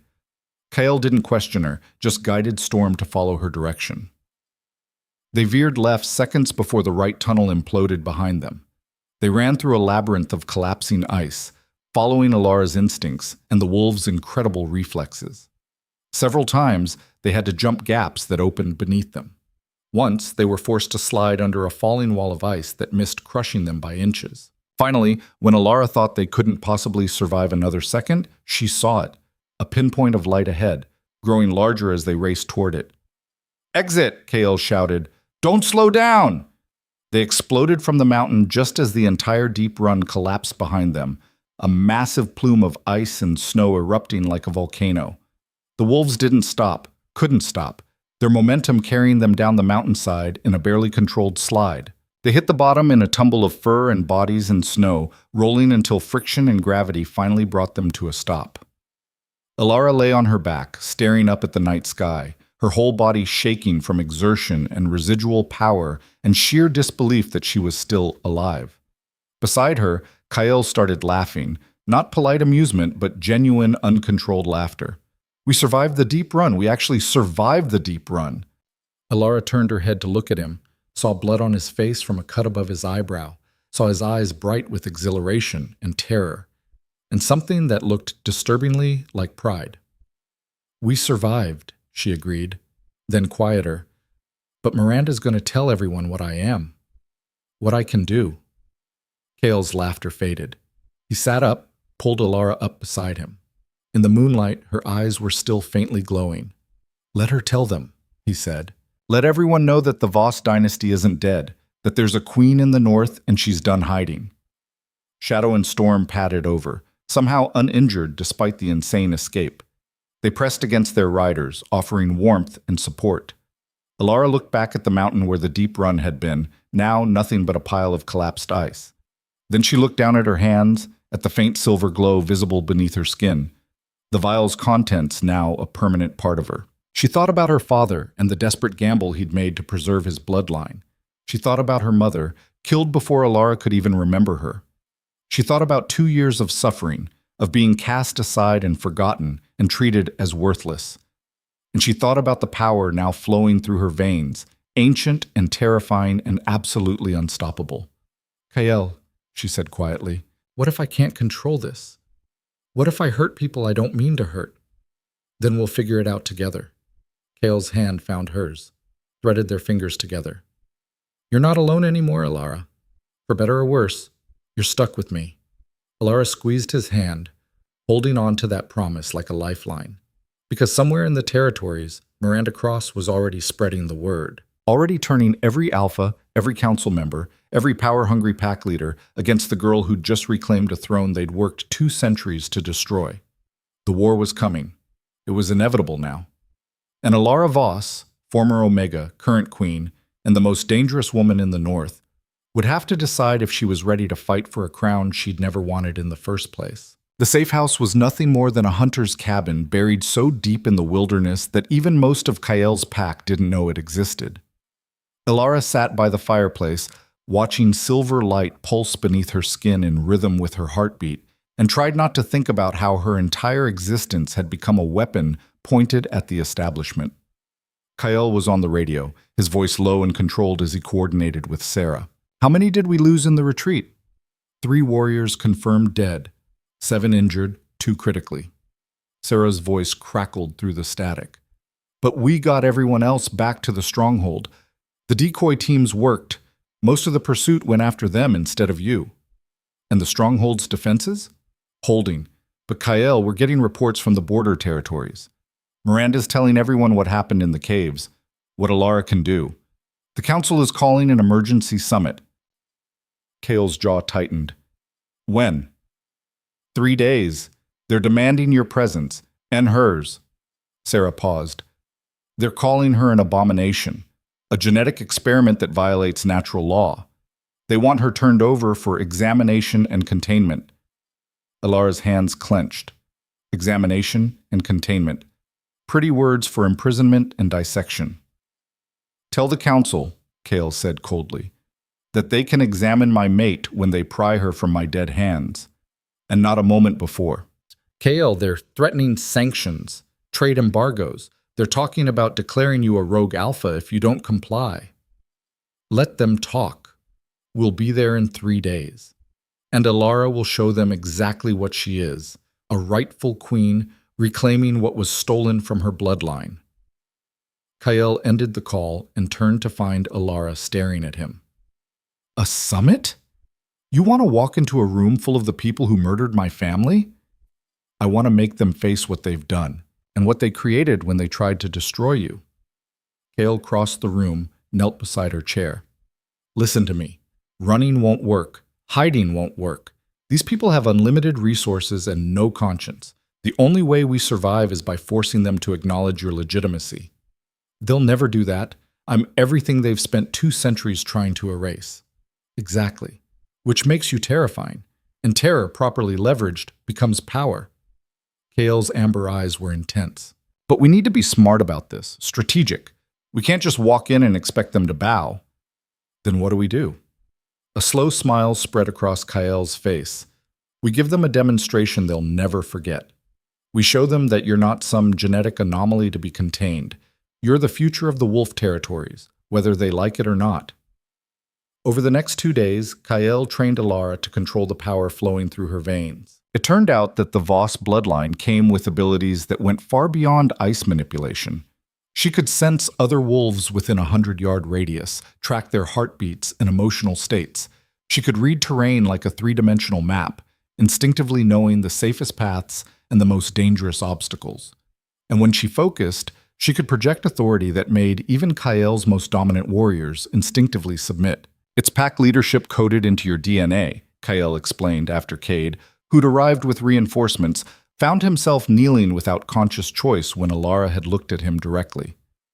The old royal bloodlines didn't just rule through strength. They had genetic advantages that made leadership natural. "That's horrifying," Alara said. "I forced him to kneel without even trying." "Which is why you need to learn control, fast." Kael helped a very confused Cade to his feet. "The summit is tomorrow. You need to be able to project authority without accidentally dominating everyone in the room." They practiced for hours. Alara learned to dial down the intensity of her presence, to project confidence without overwhelming submission. It was exhausting work, made harder by the fact that her power seemed to fluctuate based on her emotional state. When she was calm, she could control it precisely. When she was angry or afraid, it erupted unpredictably. "What if I lose control at the summit?" she asked Kael during a break. "What if I hurt someone I don't mean to hurt?" "Then I'll be there to ground you." Kael's hand found hers, and the moment they touched, Alara felt the wild fluctuations of her power stabilize. Have you noticed? We balance each other. Your power settles when we're in physical contact. Alara had noticed. It was one of several disturbing signs that their fake mate claim was becoming increasingly real. She could feel Kael's presence now like a compass point in her awareness. When he was near, her power felt controlled and purposeful. When he was away, it felt chaotic and dangerous. "That's not normal, is it?" she asked quietly. "No, but nothing about you is normal. And I'm starting to think that's the point." Kael lifted her hand, examined the silver glow visible beneath her skin.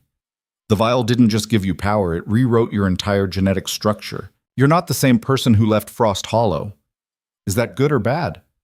Depends on whether you survive the next few days." Kael's smile was grim. "But I'm betting on you. I've seen you face down death twice now.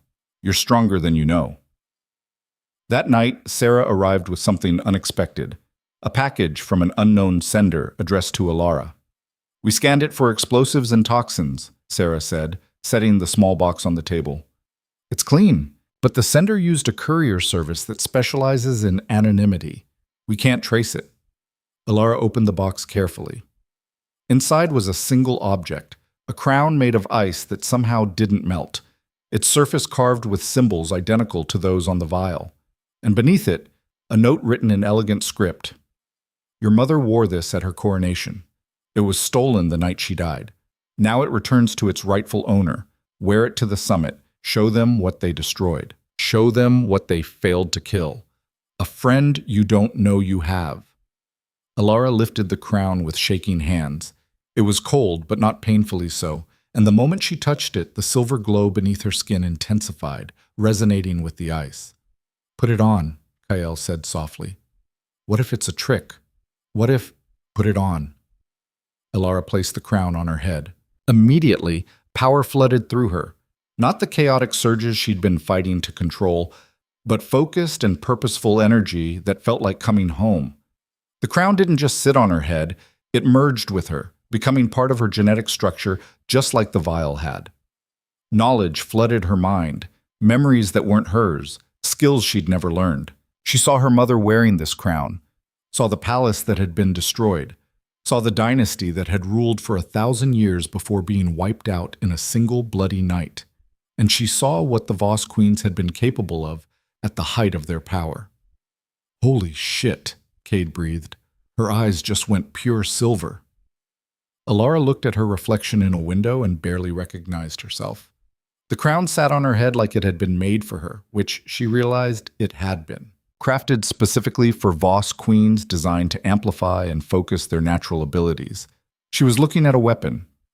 One that had terrified the old councils so much, they'd committed genocide to destroy it.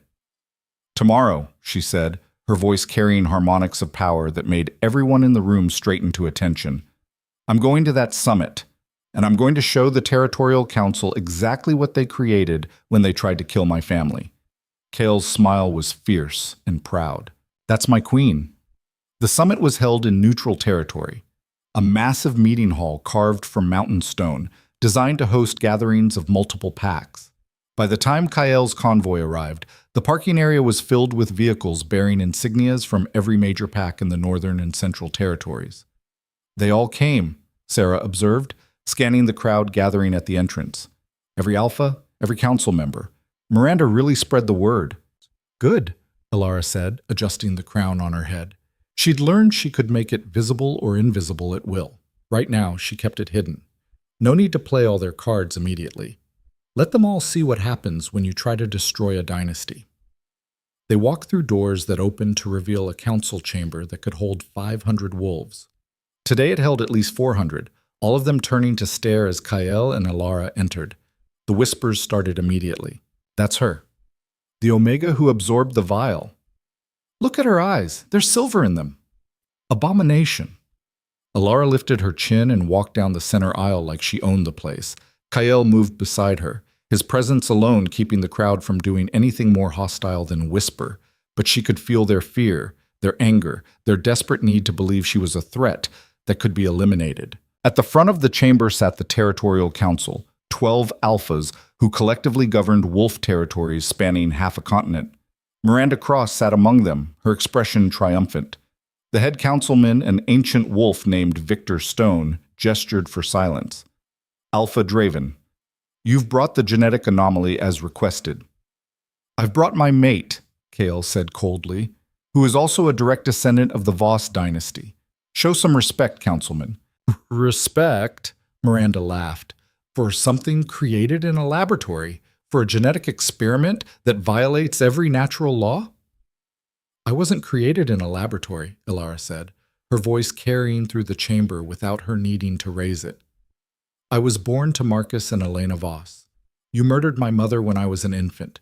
You murdered my father 2 years ago. And you tried to erase my entire bloodline because you were afraid of what we represented.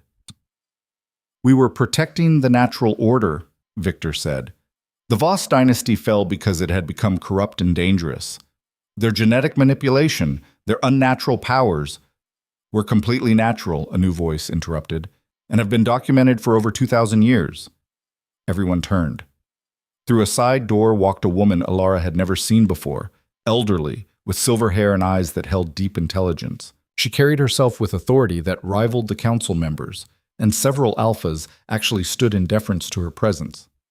Dr. Sarah Chen, Victor said, and he sounded worried. This is a closed council session, which you opened the moment you started spreading lies about genetic anomalies. Dr. Chen moved to the center of the chamber, pulling out a tablet. I'm the foremost expert on wolf genetics in the world. I've studied bloodlines for 40 years, and I can tell you with absolute certainty that Ilara Voss is not an experiment. She's a miracle. She activated the tablet, projecting data onto screens around the chamber. The Voss bloodline carries genetic markers that predate modern wolf packs by millennia. They're not mutations. They're ancestral traits that most wolves have lost through dilution. The abilities you're calling unnatural are actually the original template from which all modern wolves descended. That's impossible, Miranda said, but she sounded less certain. It's documented fact. The Voss dynasty ruled because they carried the purest expression of original wolf genetics. And yes, their omegas were powerful, because in the original genetic structure, omega wasn't a rank, it was a specialization. Dr. Chen looked directly at Ilara. May I? Ilara nodded, not entirely sure what she was agreeing to. Dr. Chen approached and pulled out a small device. This is a genetic scanner. With your permission, I'd like to show everyone here exactly what you are. Ilara held out her hand. The scanner beeped, analyzed, and then projected a three-dimensional image of her DNA structure into the air above them. The crowd gasped. Ilara's genetic code was unlike anything in the projection libraries. Where normal wolf DNA showed standard double helix structures, hers showed complex geometric patterns that seemed to shift and reconfigure. And running through everything was the silver glow, visible even in the genetic scan. This, Dr. Chen said quietly, is what wolf genetics looked like before the Great Purge, before the systematic elimination of royal bloodlines, before we lost 90% of our genetic diversity in the name of natural order. She turned to the council.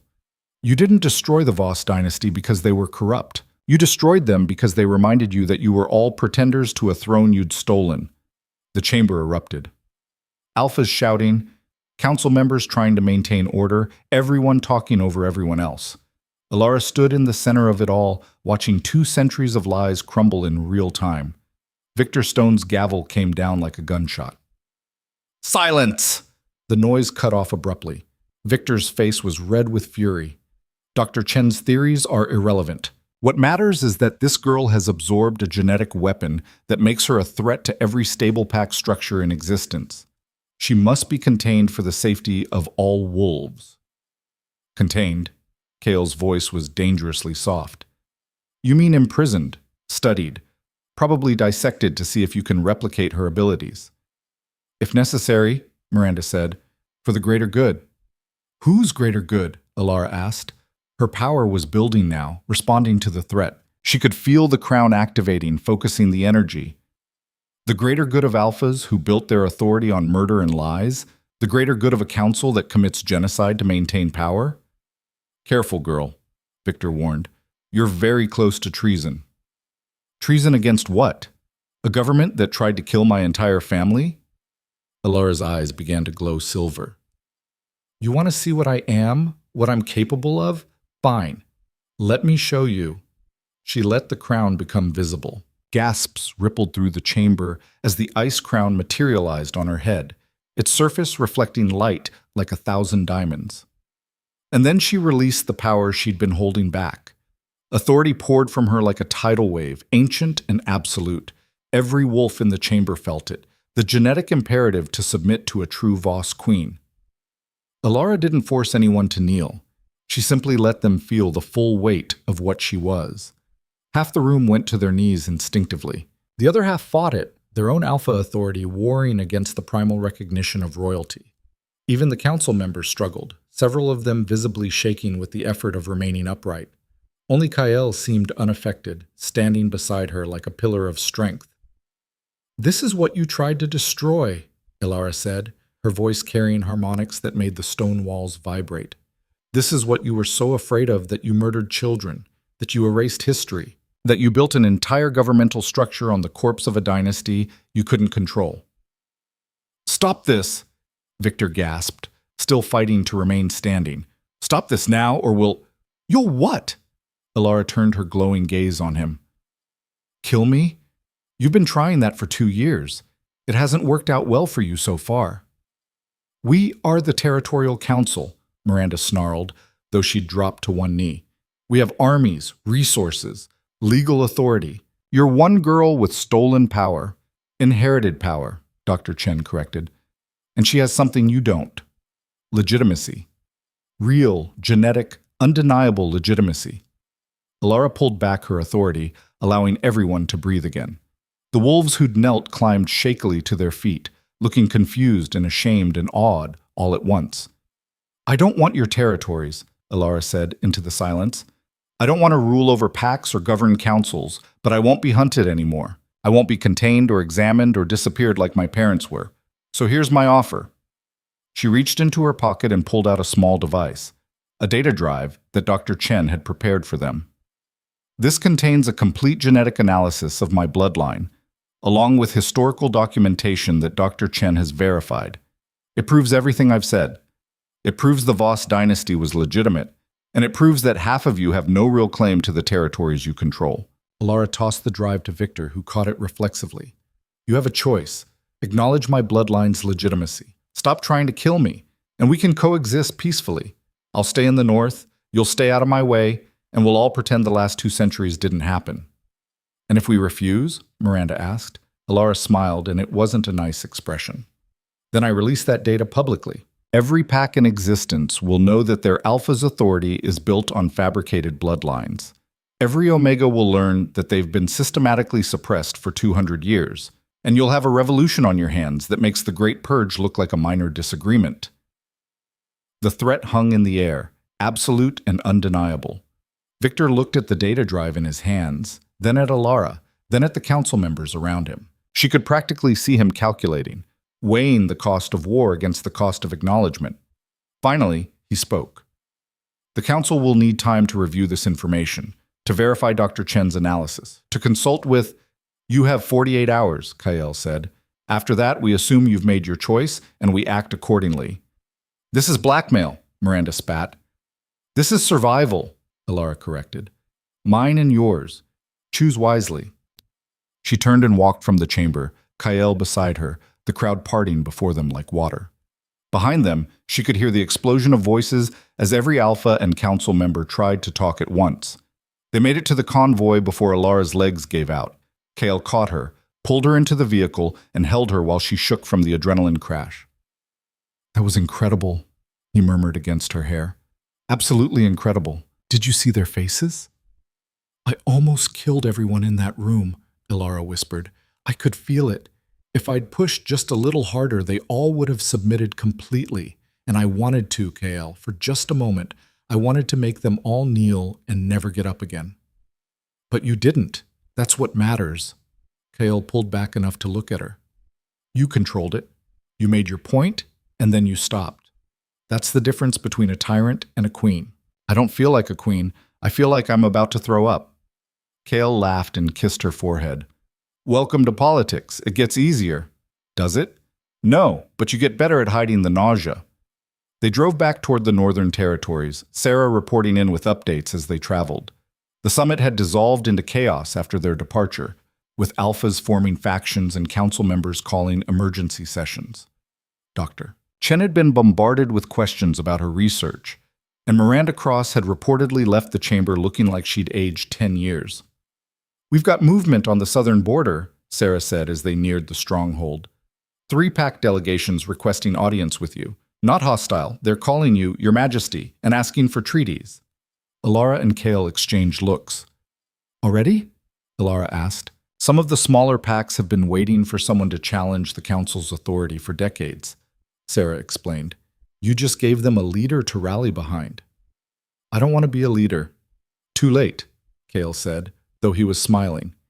"You just backed the Territorial Council into a corner in front of 400 witnesses. People are going to follow you whether you want them to or not." "That's terrifying. That's power, and you're going to have to decide what to do with it." They arrived at the stronghold to find it transformed. Warriors lined the walls in full ceremonial armor, banners flying from every tower. And standing in the courtyard was what looked like half the pack, all of them in their finest clothes, all of them waiting. "What is this?" Alara asked. "A coronation," Sarah said quietly. "Unofficial, but real. The pack wants to acknowledge what you are, what you've become." Alara stepped from the vehicle, and the entire courtyard dropped to one knee, not from forced submission, but from genuine respect. "Rise," she said, her voice carrying easily across the space. "Please, I'm still just Alara." "You're our queen," said an elderly warrior near the front. "Whether you claim the title or not, you stood before the council and made them afraid. You showed them that the North doesn't bow to corrupt authority. That's worth acknowledging." Tears stung Alara's eyes. These people, Kale's pack, who'd been suspicious and wary of her just days ago, were offering loyalty. Real, genuine loyalty that had nothing to do with genetic commands or forced submission. "I don't know how to be a queen," she said honestly. "I'm still learning how to control this power. I'm still figuring out who I am." "Then figure it out here," Kale said, taking her hand, "with a pack that will support you, with warriors who will fight for you, with—" He hesitated, then smiled, "with a mate who loves you, fake claim or not." Alara's breath caught. "What?" "You heard me. I love you, Alara Voss. I think I started falling the moment I saw you standing in that blizzard, half frozen and completely defiant. And watching you face down the Territorial Council today just confirmed it." Kael's amber eyes were intense. "So yeah, the claim started as political maneuvering, but it's real now, at least for me." The courtyard was completely silent, everyone watching and waiting. Alara looked at this powerful alpha who'd risked everything for a debt to her father, who'd protected her and trained her and stood beside her against impossible odds. And she realized she'd been lying to herself about her own feelings for quite a while. "I love you too," she said, and kissed him in front of the entire pack. "Arrogant, overprotective, absolutely insane alpha that you are." The courtyard erupted in cheers. Warriors howled their approval, and somewhere someone started drumming, a traditional celebration rhythm that others quickly picked up. When they finally pulled apart, both breathless and grinning, Sarah appeared with something in her hands, a formal message sealed with the Territorial Council's official insignia. "This came by emergency courier while you were otherwise occupied," she said, her tone dry. Kale opened it, scanned the contents, and then started laughing. They accepted. The council officially acknowledges Alara's bloodline and agrees to cease all hostile actions against her or anyone harboring her. They gave up? Alara couldn't believe it. Just like that? Not gave up. Made the smart choice. Kale showed her the message. They're offering a formal treaty. You stay in the North, they stay out of Northern politics, and in exchange they won't release the information about fabricated bloodlines. Everyone saves face. And Miranda? Being removed from the council pending investigation into unauthorized military actions. Kale's smile was sharp. Translation? They're throwing her to the wolves to avoid taking responsibility themselves. It wasn't complete justice. It wasn't even close. But it was survival. It was acknowledgement. It was a future where Alara didn't have to constantly look over her shoulder, We won, she said, still trying to process it. We actually won. You won, Kael corrected, by being brave enough to stand in front of everyone who wanted you dead and show them exactly why that was a bad idea. Elara looked around at the celebrating pack, at the stronghold that had become home, at the man who'd saved her life and ended up capturing her heart.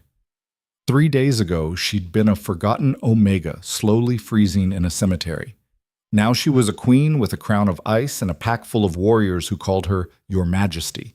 The transformation should have been impossible. But then again, everything about her life had become impossible the moment Kael Draven had stepped from the blizzard and said 2 words that changed everything.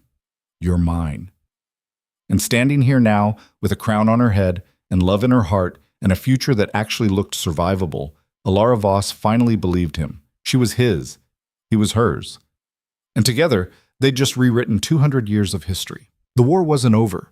There would be challenges ahead, power plays and political maneuvering, and people who'd never accept a Voss Queen's return.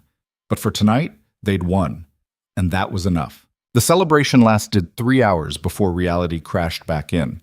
Elara was dancing with Kael, actual dancing, not the careful political maneuvering of the past week, but genuine joy when Sarah appeared at the edge of the courtyard, her expression grim enough to cut through the music and laughter. Alpha, Your Majesty, we have a situation. Kael's hand tightened on Alara's waist before he released her. What kind of situation? The kind where Thomas Garrett just showed up at our gates with 200 wolves and a declaration of war. The courtyard went silent. Every warrior's hand moved instinctively toward weapons. Elara felt her power surge in response to the threat, the crown on her head flaring to brilliant visibility. He's insane, Cade said, appearing from the crowd. The council just acknowledged Alara's legitimacy. Attacking her now is suicide. Unless he knows something we don't, Kael said grimly. He turned to Sarah. What are his demands? No demands, just a challenge. He's invoking the right of contested authority. Says that Alara's claim to royal bloodline is invalid because she's never proven herself in combat against a recognized alpha. Sarah's jaw was tight.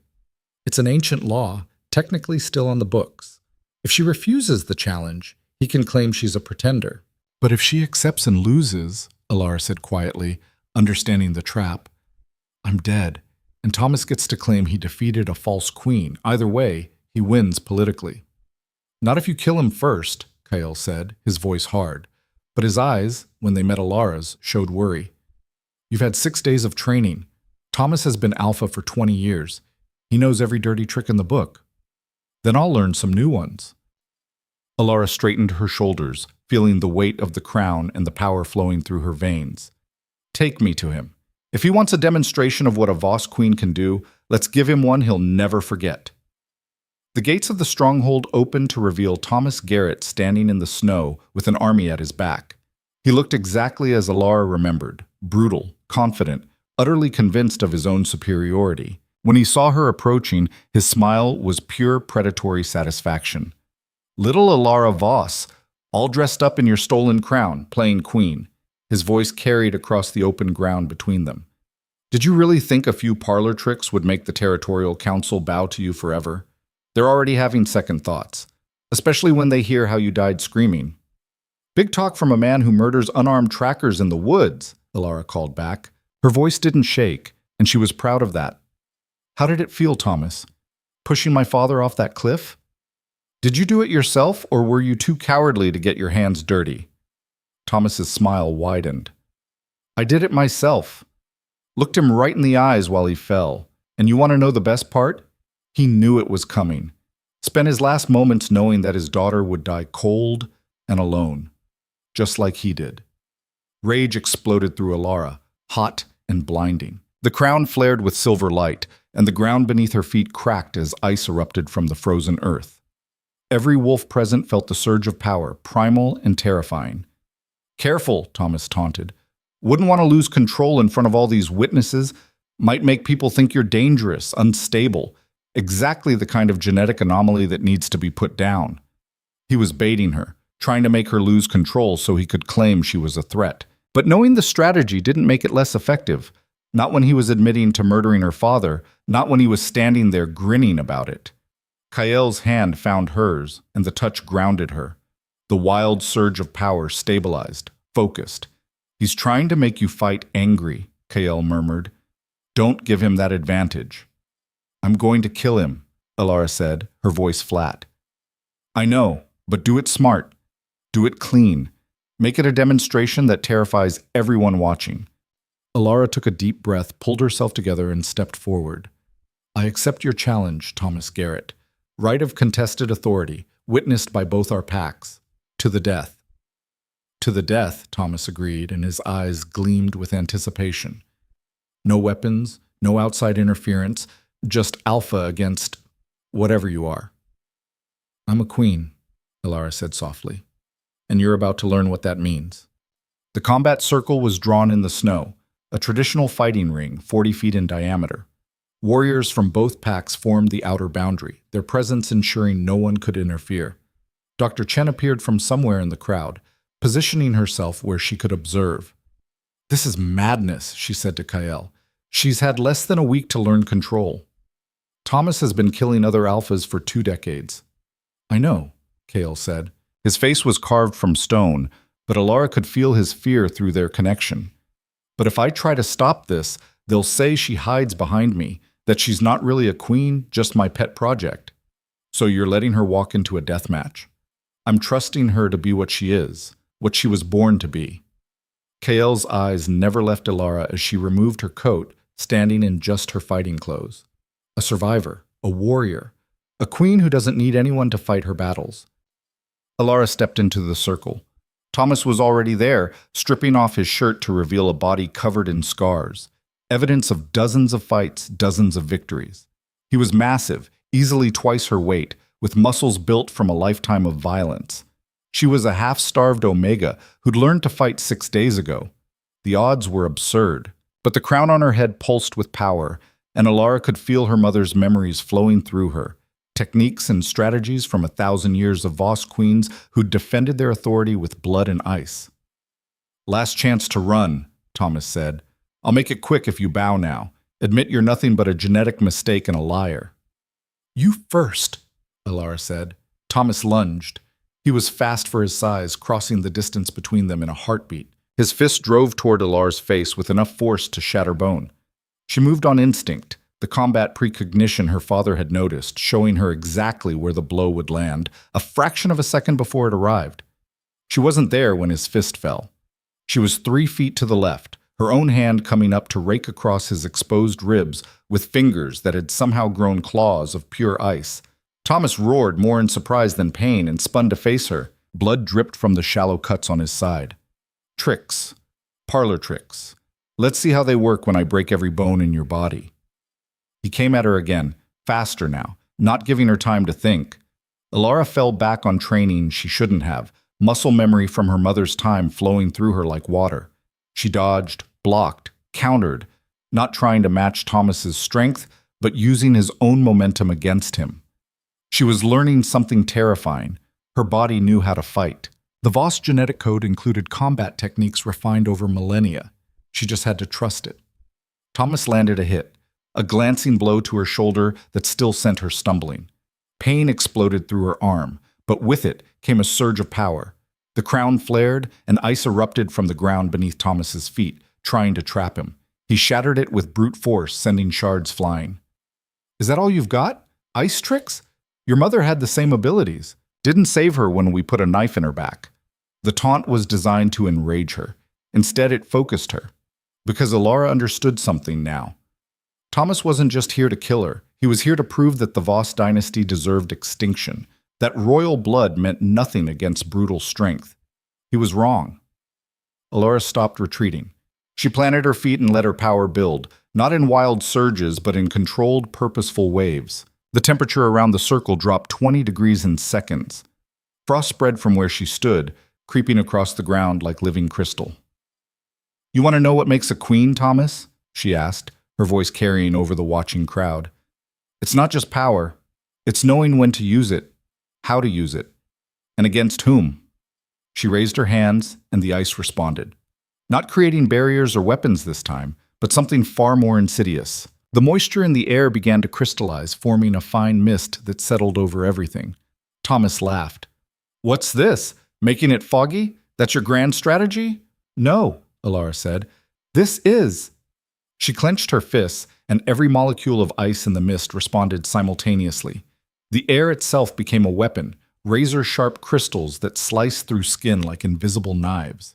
Thomas screamed as thousands of tiny cuts appeared across his exposed skin. Not deep enough to kill, but enough to hurt.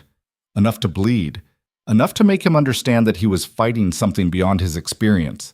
He charged through the pain, relying on his size and strength. Got his hands on Alara and slammed her to the ground with bone-jarring force. The impact drove the air from her lungs, and for a moment she saw stars. Thomas's hands closed around her throat. "You're still just a little Omega," he snarled, his face inches from hers. "All the tricks in the world don't change that. You're weak. You've always been weak, and now you're going to die weak." Alara couldn't breathe, couldn't speak. The edges of her vision were going dark, but she could still think, could still feel the power flowing through her veins, could still access the genetic memory of every Voss queen who'd faced death and survived. She placed her hands on Thomas's chest, not to push him away, but to make contact, and then she released every ounce of power she'd been holding back. The effect was instantaneous and devastating. Ice didn't just form on Thomas's skin, it formed inside him, crystallizing the blood in his veins, freezing the moisture in his lungs. He released Alara's throat with a strangled gasp, trying to pull away, but her hands were locked onto him now. "You asked what I am," Alara said, her voice rough from his chokehold, but absolutely steady. "I'm the daughter of Marcus and Elena Voss. I'm the heir to a dynasty you tried to destroy. I'm the queen you created when you murdered my family." The ice spread through Thomas's body like a disease, visible beneath his skin as silver veins of frozen death. He tried to speak, to beg, to do anything but die. But his vocal cords had already frozen solid. "And I'm the last thing you'll ever see," Alara finished. Thomas Garrett shattered, not metaphorically, literally shattered, his body fragmenting into thousands of pieces of frozen flesh and ice that scattered across the circle like macabre snow. The silence that followed was absolute. Alara stood in the center of the ring, covered in frost and blood, the crown on her head blazing with silver light. Around her, 200 of Thomas's wolves stared in paralyzed horror at what remained of their leader. Then, one by one, they began to kneel. Not from forced submission, not from genetic compulsion, from genuine terror-driven recognition of superior power. Within minutes, every wolf from Frost Hollow was on their knees, heads bowed, offering surrender to the queen who'd just executed their alpha. Alara turned to find Kael standing at the edge of the circle, his amber eyes wide with something between awe and concern. She walked toward him on shaking legs, and the moment she stepped outside the combat ring, her knees buckled. Kael caught her, pulled her into his arms. "That was the most terrifying thing I've ever seen," he murmured against her hair. "And I've seen a lot of terrifying things." "Did I go too far?" Alara whispered, "turning him into ice sculpture?" "You proved your point, decisively." Kael pulled back to look at her. "Every alpha who witnessed this will think twice before challenging you. And every wolf who sees what you can do will understand that the Voss dynasty isn't just history. It's the future." Dr. Chen appeared beside them, her expression a mixture of scientific fascination and human horror. That shouldn't have been possible. The level of control required to freeze someone from the inside out without affecting yourself, that's beyond anything the old records documented.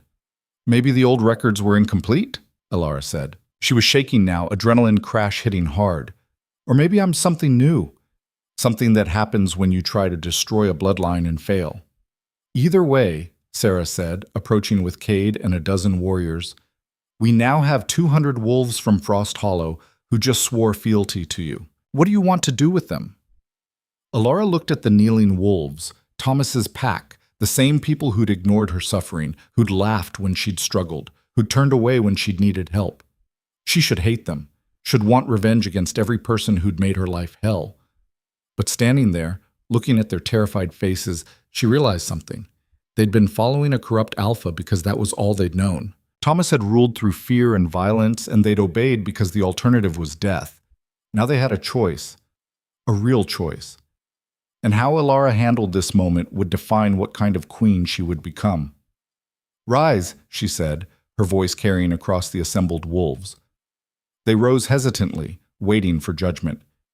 "Your alpha is dead, executed for murder, for corruption, and for challenging a queen's legitimate authority." Alara walked among them, meeting eyes, seeing fear, but also hope. "You followed him because you had no other option. I understand that. I lived under his rule. I know what it cost to defy him." She stopped in the center of the group. "So here's what happens now. You have a choice. You can return to Frost Hollow and elect a new alpha, someone who will lead with honor instead of fear. I'll provide resources to help rebuild what Thomas destroyed through his greed. Or," someone asked from the back, "or you can join my pack, not as servants or conquered wolves, but as equals, as people who deserve better than what Thomas gave you." Alara's voice was steady. "I'm building something new here, a pack that values all its members, not just the strongest, where Omegas aren't treated as disposable, where justice matters more than power." "Why would you offer that to us?" Garrett Jr. stepped forward, the same man who'd tormented Alara in the cemetery. His face was pale, his hands shaking. "We treated you like garbage. We let my father—" His voice broke. "We didn't help you." "No, you didn't," Alara agreed. "But you also didn't have a choice. Your father would have killed anyone who tried." She looked at him directly. "I'm not offering this because I've forgiven you. I'm offering it because I believe people can be better than their worst moments, and because I refuse to become the same kind of leader Thomas was." Garrett Jr.'s eyes filled with tears. He dropped to his knees again, but this time it wasn't from fear. "I'm sorry for everything, for what my father did to you, for what I did to you. I'm so sorry." Around him, other wolves began to kneel, not in submission, but in genuine remorse, and Alara understood that this moment was more powerful than any display of force could be. This was the moment she became a true queen, not by destroying her enemies, but by offering them redemption. "Rise," she said gently, "all of you. If you want to rebuild Frost Hollow, I'll help. If you want to join my pack, you're welcome. Either way, you're free. No more fear, no more tyranny, just choices." The celebration that followed was different from the one earlier, more somber, but also more meaningful. Warriors who'd been enemies hours ago shared food and stories. Frost Hollow wolves mingled with Northern Pack members, finding common ground. And Alara stood on a balcony overlooking it all, still processing everything that had happened. Kale found her there, draping a warm cloak over her shoulders. "You could have destroyed them, taken Frost Hollow by force, made them all submit." "That's what Thomas would have done." "Yes, and you're not Thomas. You're better." Kale turned her to face him. "You offered mercy to the people who tormented you, redemption to the wolves who followed a murderer. That's not weakness, Alara. That's strength of a kind most alphas never develop." "I just didn't want to become the monster they tried to make me," Alara said quietly. "My father taught me that power without compassion is just tyranny. I want to be better than that." "You are better than that." Kale's hand came up to cup her face. "You're going to be an incredible queen, and I'm going to be right beside you watching it happen." "Is that a promise?" "That's a vow, from a king to his queen." Kale's smile was soft and genuine. "Speaking of which, our mate claim started as political maneuvering, but I think it's time to make it official. Real, permanent." Alara's heart skipped.